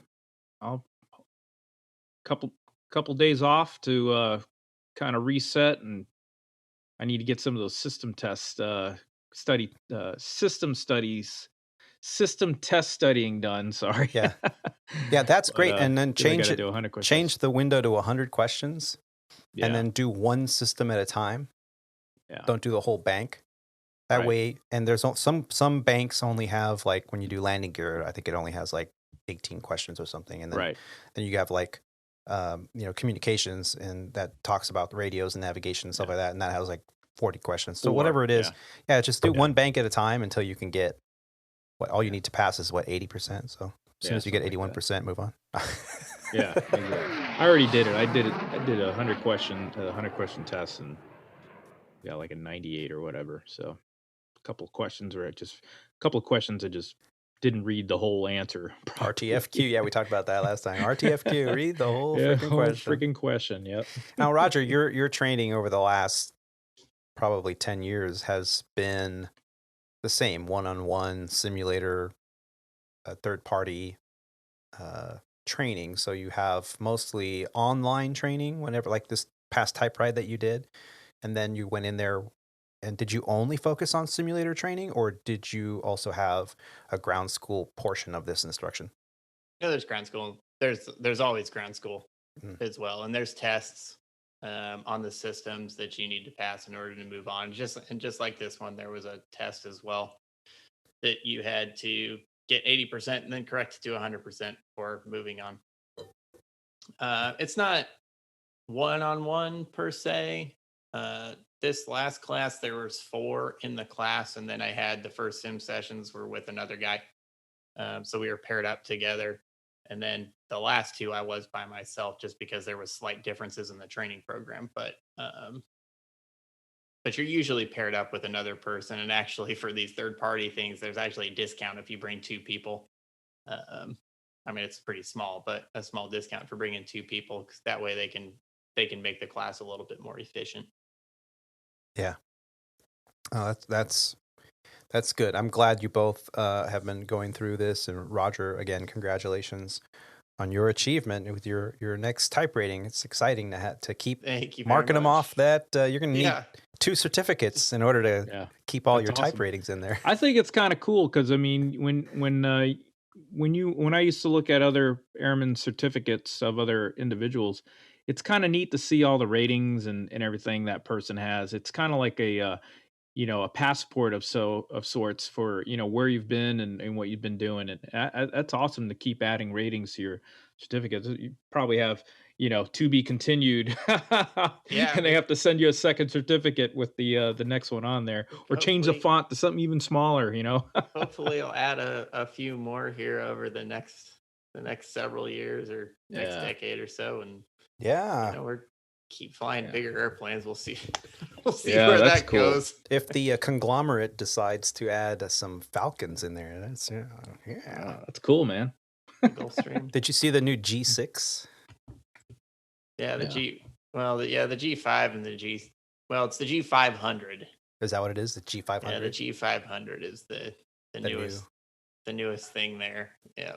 Totally. I mean, everybody's always coming out with new stuff. I don't know. I mean, Bombardier came out with the Global 7500. I think their longest range business jet, and Gulfstream came out with the G500 and 600, and Dassault just came out with the 10X, which is their next one that they're going to be developing for the next maybe 5 years or so. Yeah.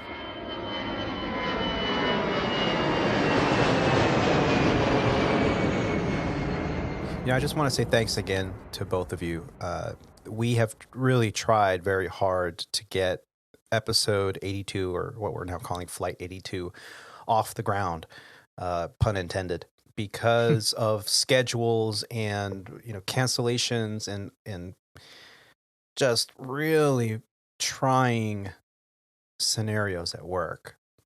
We have really had to cancel more than half a dozen times. And a lot of that, falls on me because of my schedule. The last show we did was the 9th, I think. And that's the one we talked about IROPS and that kind of stuff. And we were planning on doing a show not 5 days later.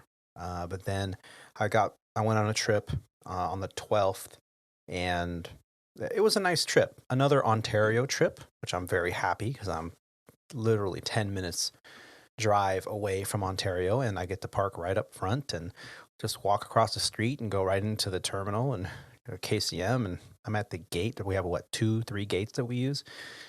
Amazing experience. After years of commuting and after years of driving an hour plus to get to the airport and then having to take a bus, it takes another 20 minutes just to get into the terminal and then all this stuff. Such a nice way to kind of spend some time still flying, still doing everything, but having almost zero stress about this stuff. So on the 12th, I started a trip out of Ontario. Of course, everything that we do for Legacy out of Ontario goes directly to Dallas. Right. It was a red eye. It had an 11:49 p.m. sign-in. And that's some of the downside of Ontario flying is most of it is, or at least I'd say at least half of it is a red eye to DFW. And DFW is really the only location that we go to directly from Ontario. So, red eye landed DFW at 5:30 in the morning. We stay at the airport hotel. So you got to figure out what train to catch in order to get to the right terminal and go out the right door to walk through the parking lot and go through the right steps, get to the right level to find the bridge that takes you over the major roadway. And so here's how my trip starts out. I get to DFW. And as we get off the airplane, it's 5:30 in the morning. We're tired. There's 50 people deep in all the coffee lines, not Starbucks because most of them are not open, but the Dunkin' Donuts line and the bagel place line. So you're just tired. You just came in for a red eye. And I look at the captain and I'm like, hey man, you got everything? You didn't leave your phone or anything behind? Because he's like, no, I got it all. I'm like, yeah, okay, good. So we get on the train. We get off in the C concourse. We find the door. We walk across. We had to schlep our bags up and down these steps in the parking lot to get to the hotel. As we're checking in, the captain's filling out our log, and he hands me my room key, and my phone rings. It's the FO that's taking out the aircraft that I just brought in. Uh-oh. And he goes, hey, did you leave your tablet in the cockpit? I went, no, I didn't leave my tablet in the cockpit. Let me check. And I look at my kit bag, and sure enough, I left my tablet in the cockpit. Oh, man. And my tablet cover is like dark gray.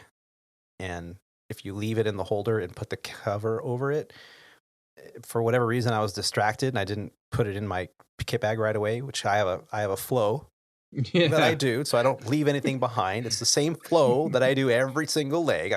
First, I put my headset away and put that in the sleeve, and I put that in my kit bag. And then I take my tablet and I cover it up, and I put my checklist in it, and then I put that in the sleeve that's in my kit bag, and then I, clean up all the paper. I have my flow. And for whatever reason, I must have gotten distracted. I was tired. I left it.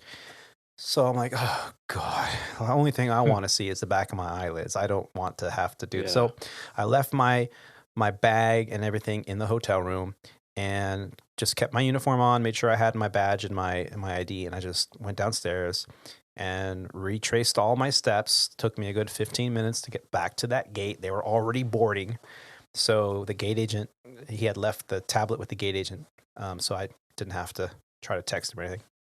And so I sent him a thank you and schlepped all the way back to the hotel. Now it's like 45 minutes later, and I'm finally like, oh. So wow. That's how the trip started. And it's all downhill from there. So, okay, 11 hours later, back to the airport, grab a bite to eat, and hey, one leg to Seattle. What can go wrong? Captain and I are like, yeah, man, this is going to be good. I haven't done a Seattle layover in a long time. We're staying right downtown. It's a great hotel. I'm going to go for a run in the morning. I'll meet you up. We can go to get Starbucks at the fish market or something, get breakfast. And I'm like, yeah, that sounds good. And so we're on like the final 30 minutes of the flight, and we get ding, ACARS message. And here comes the printer. Paper comes out of the printer. It makes a sound, Roger, in case you didn't know. Paper comes out, and it says, Captain First Officer, you guys are now flying to Chicago. And hell no. I think that's exactly what the captain, he's like, I'm not doing that. I'm like, oh, God. So we have the technology. So I go on my tablet and I go pull up the app and I go, let's see what they're trying to do, because I'm kind of fatigued right now, if you ask me. So I'm looking at it and I go, Captain, yes, it does look like they have us on a flight that's been delayed 4 hours. I'm assuming the previous crew timed out. It is a red eye to Chicago that lands at 5:30 in the morning. However, we get done a day early. So we'll be back in Ontario a day early.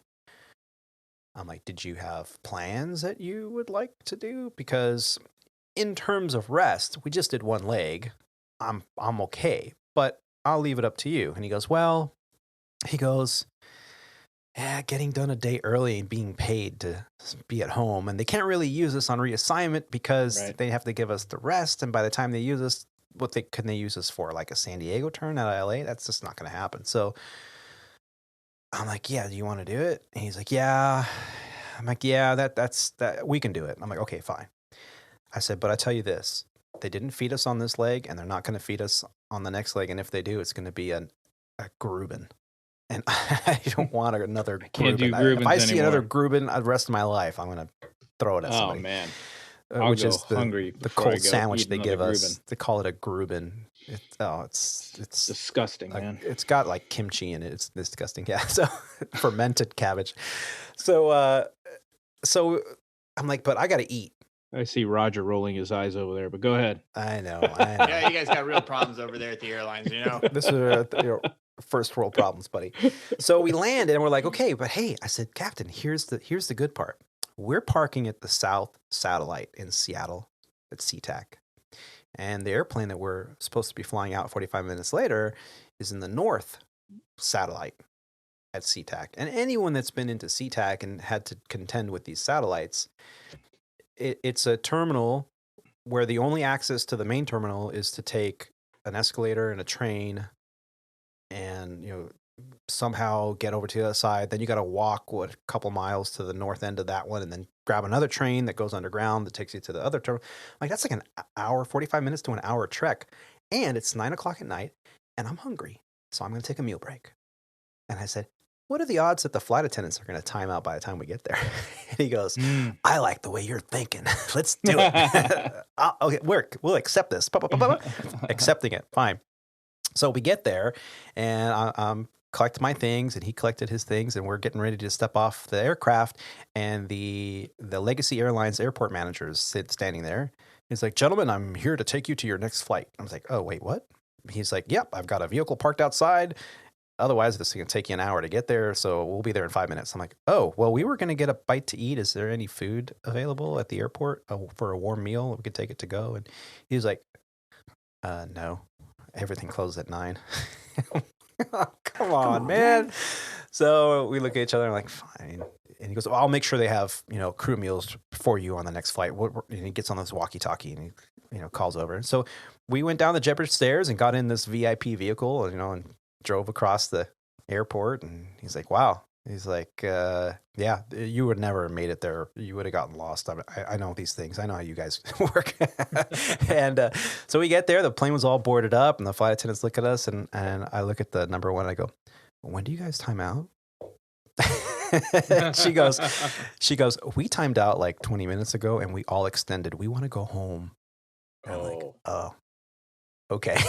So Captain and I look at each other. These pilots think they're so smart, outsmarting the system, but no, they were beaten this time. We're like every little, okay. And, in all reality, we were just always just like weighing our options. That's all we were doing, weighing our options. So yeah, we ended up going to Chicago, where I spent another short layover after a red eye at the airport hotel facility. And, Oh, man, red eyes. Yeah, red eye to a red eye to an additional flying red eye. And so, of course, what happened on day 3, we were supposed to go back to Dallas and then from Dallas to Ontario. Well, it was delayed because of the weather, as you probably had to contend with as well during that same time frame that you were doing your final flight on the 7-3. And the Ontario leg was canceled. Oh. So they put me on the first flight in the morning as a deadhead. So they gave me an additional hotel. Well, that is, I had to call them and say, hey, can you please put a hotel in my schedule because I'm now canceled. And she's like, what do you need a hotel for? Aren't you flying out? I'm like, yeah, I'm flying out in the morning in 11 hours. When I land in Dallas, I'd like to make sure that I have a hotel. I don't want to wait until I get to Dallas and then find out that I have to wait another couple hours before you issue me a hotel. Now she's like, oh, I'm sorry. We didn't catch that. Okay, thanks for calling. We'll have a hotel ready for you. Well, of course, we were delayed. And so the AM deadhead I wasn't legal for. So I ended up taking the afternoon deadhead. So I actually lost an entire day. By the time I ended up in LA at Ontario Airport, it was like noon the next day. But it was still a date before I was, much earlier. So I go home and, talk to the family and had a conversation with my mother who lives up in Northern California. And she's like, can you come help me finish up this remodel in the bathroom that the people I hired did a mess and I need somebody to really take care of it. I'm like, you know what? I talked to the family and they're like, just go do it. That way, when we go up there for vacation, it's done and you're not swinging a hammer while we're supposed to be out, enjoying San Francisco and the Bay Area. So I got in the car and drove 7 hours with all my tools and did a little bathroom remodeling and some other DIY stuff there at her house. And she had just moved into her place upstairs. And so I did 4 days up in the Bay Area and then came back and had a day to kind of recuperate, and then back again on the 20th to do another Ontario trip. And so, mind you, I've been doing nothing but Ontario the entire month of June, and I had yet to actually land an airplane at Ontario Airport. It's either been deadheads or go to LAX or deadheads there or whatever. So I'm like, one of these days I'm going to actually land an airplane here.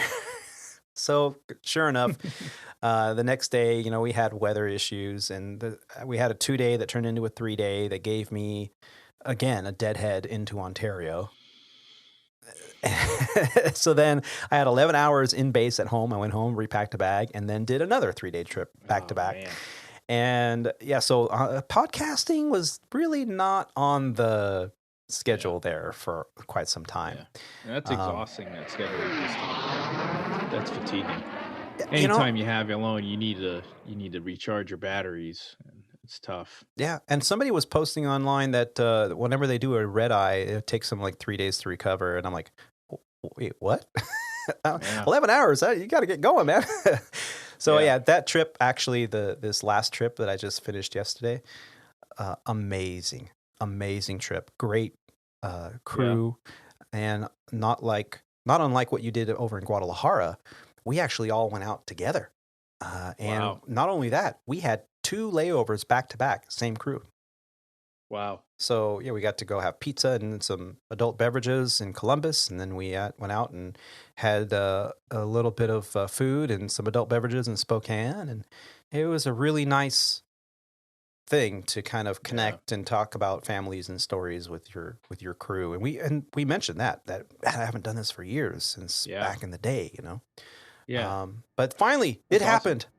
I landed an aircraft at Ontario International Airport. Oh my gosh. What was that feeling? It feel like you were based at home or something? No pressure, but it was like, I've got to make this a greaser, man. I was like, where's my family? They got to come out here and videotape this.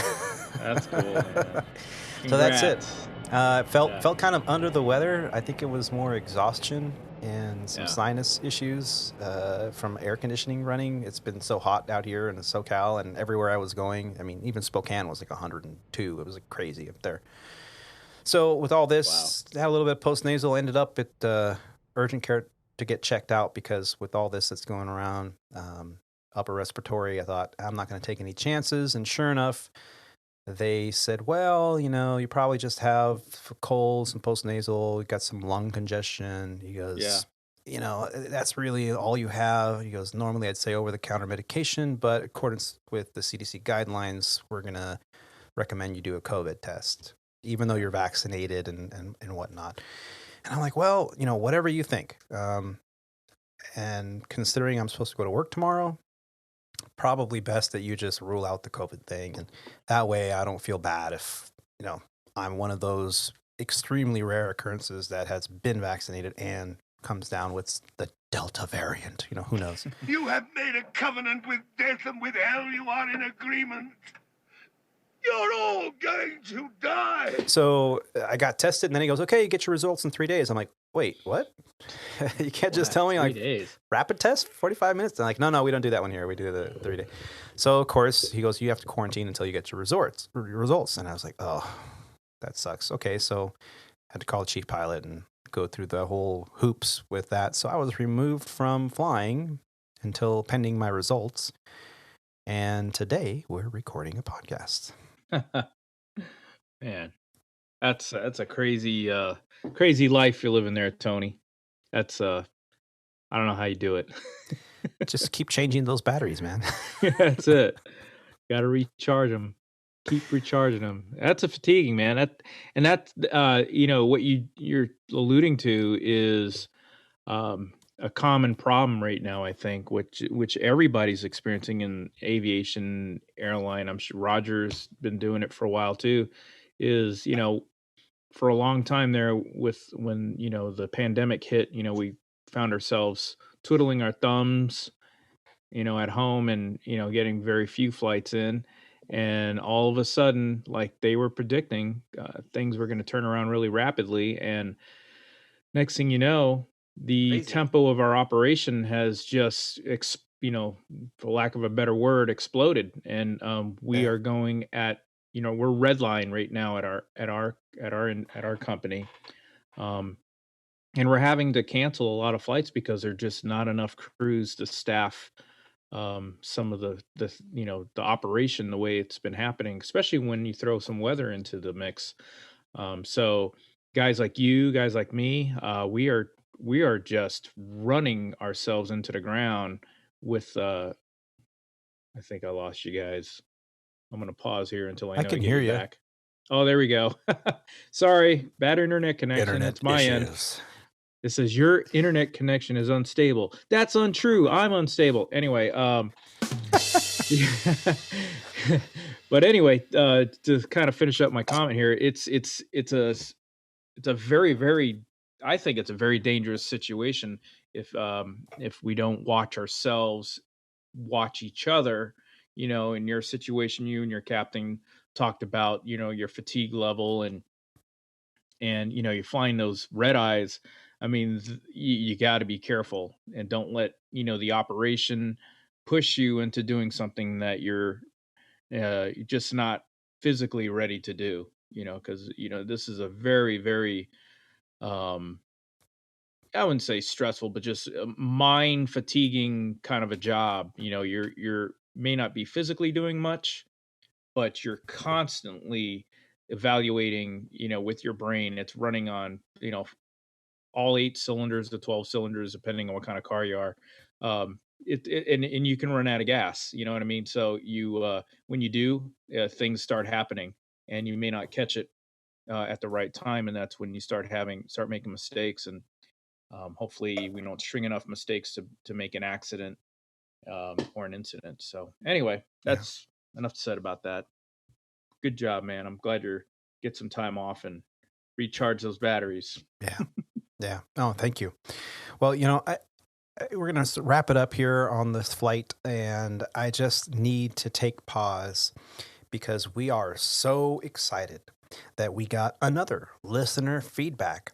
To receive these really make this whole podcast and all the time that we put into it and all the love that we put into this show worth it. It absolutely makes it worth it.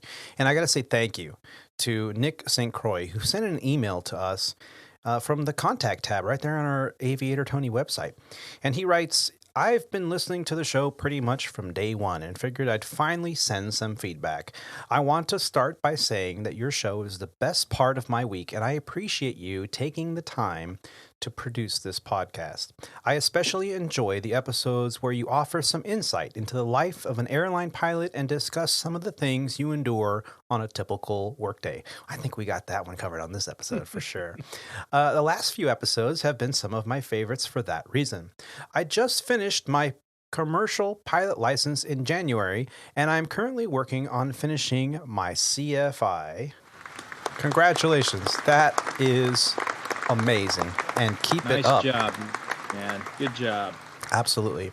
He also goes on to say, I aspire to work for the airline someday. My goal is to start at Envoy, a very reputable company, I must say, and hopefully someday flow through to American, another very reputable company.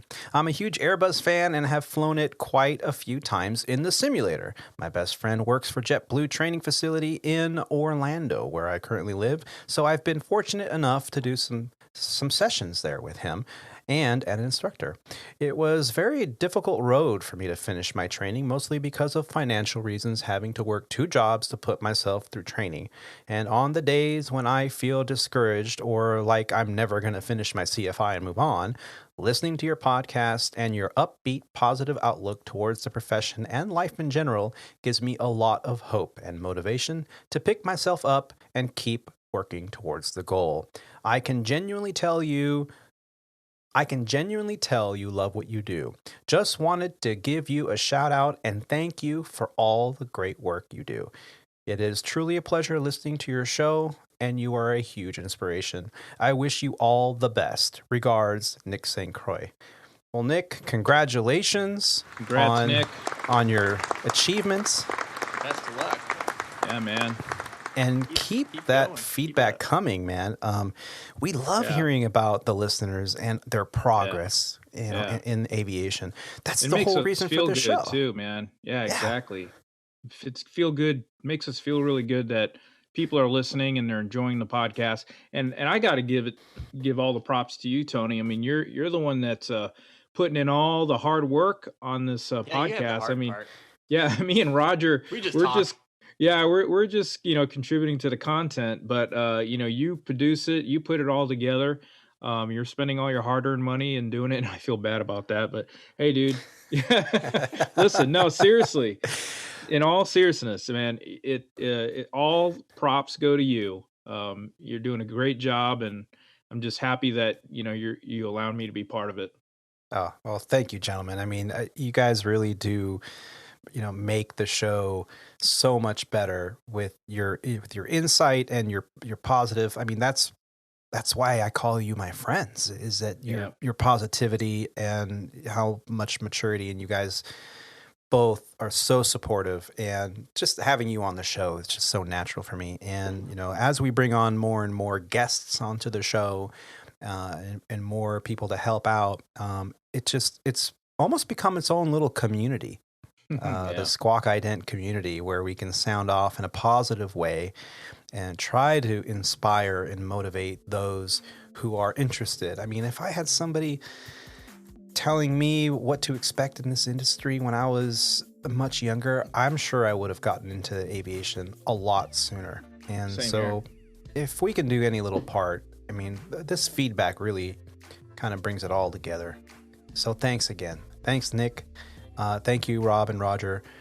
Just having a blast doing this. It is a lot of work. It does take a lot of time. Usually when I'm on my layover, if I'm not out eating or exercising, I'm sitting in front of my laptop and editing the audio for this, or creating the videos for the YouTube page. So definitely thank you. Well, when training is over, I think it's time we do a meetup, maybe at your friend's brewery in Santa Barbara. Because that'd be awesome. Roger and I could just drive up, and we can just sit there, set up shop, and do a little live remote. That we definitely need to do that. I need to put that on my radar so that I'm planning it and I see it and plan it. So that'd be awesome. Maybe we can probably look at each other's schedules, not for July, but for August, August and beyond, and see if there's something we can do. Because and I need to go see my buddy. I haven't been out to his new place out there, and I haven't, with everything that's been going on, it's been more than a year. So even let's do Facebook live stream. So if you're not following the Squawk Ident on Facebook, maybe we'll do a live stream of the show, and you can see all the pre-edit follies that actually happen here. Maybe I can get him to brew a special batch of beer for us. Maybe call it the Squawk Ident, a growler or something like that. That would be awesome. That'd be neat. Take my money, please. Yeah, that'd be awesome. Well, I'll talk to him. See what we can do. For sure. Let's and if you, the listeners out there, are liking that idea, come out and meet up with us. Let us know. We'll definitely put it out on the calendar at least 30 days out. Yeah. Well, let me just say thank you for taking the time to follow us on this journey and listen to this podcast. As Flight 82 is starting its final descent into the virtual airport, we here at Squawk Ident would like to thank you for coming along on this adventure with us. Please help us out. Make sure you subscribe and follow to the Squawk Ident podcast wherever you're listening. Please spend a moment and write us a review on Apple Podcasts or wherever you're listening to the show. We appreciate your support and especially your feedback. You can also send us audio feedback via the comments page from the website. That's at aviatortony.com. That's Alpha Victor, the number 8, Romeo Tango Oscar November Yankee.com. There you can also find audio archives, photos from the flight line, our Squawk Ident pilot shop, and guest book photo tab as well. You can also contribute to the show financially right there on the homepage. Facebook, YouTube, and Instagram users can find us under the Squawk Ident podcast. A big final thank you to Captain Roger and Rob for joining me today, and a big thank you to you for taking the time to listen to these grateful aviators.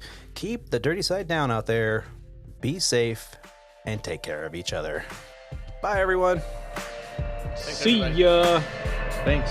One extreme precipitation starting 3 miles west of the field, expanding to about 10 miles west of the field. Area is about 15 miles an hour northeast south. Switch your alert at the airport. 18 arrival, 39 gain over the runway. Air pressure 1 mile final. Airport winds 150, bed 13. And wish your alert runway 18 departure and 159 gain over the runway. Winds 14012.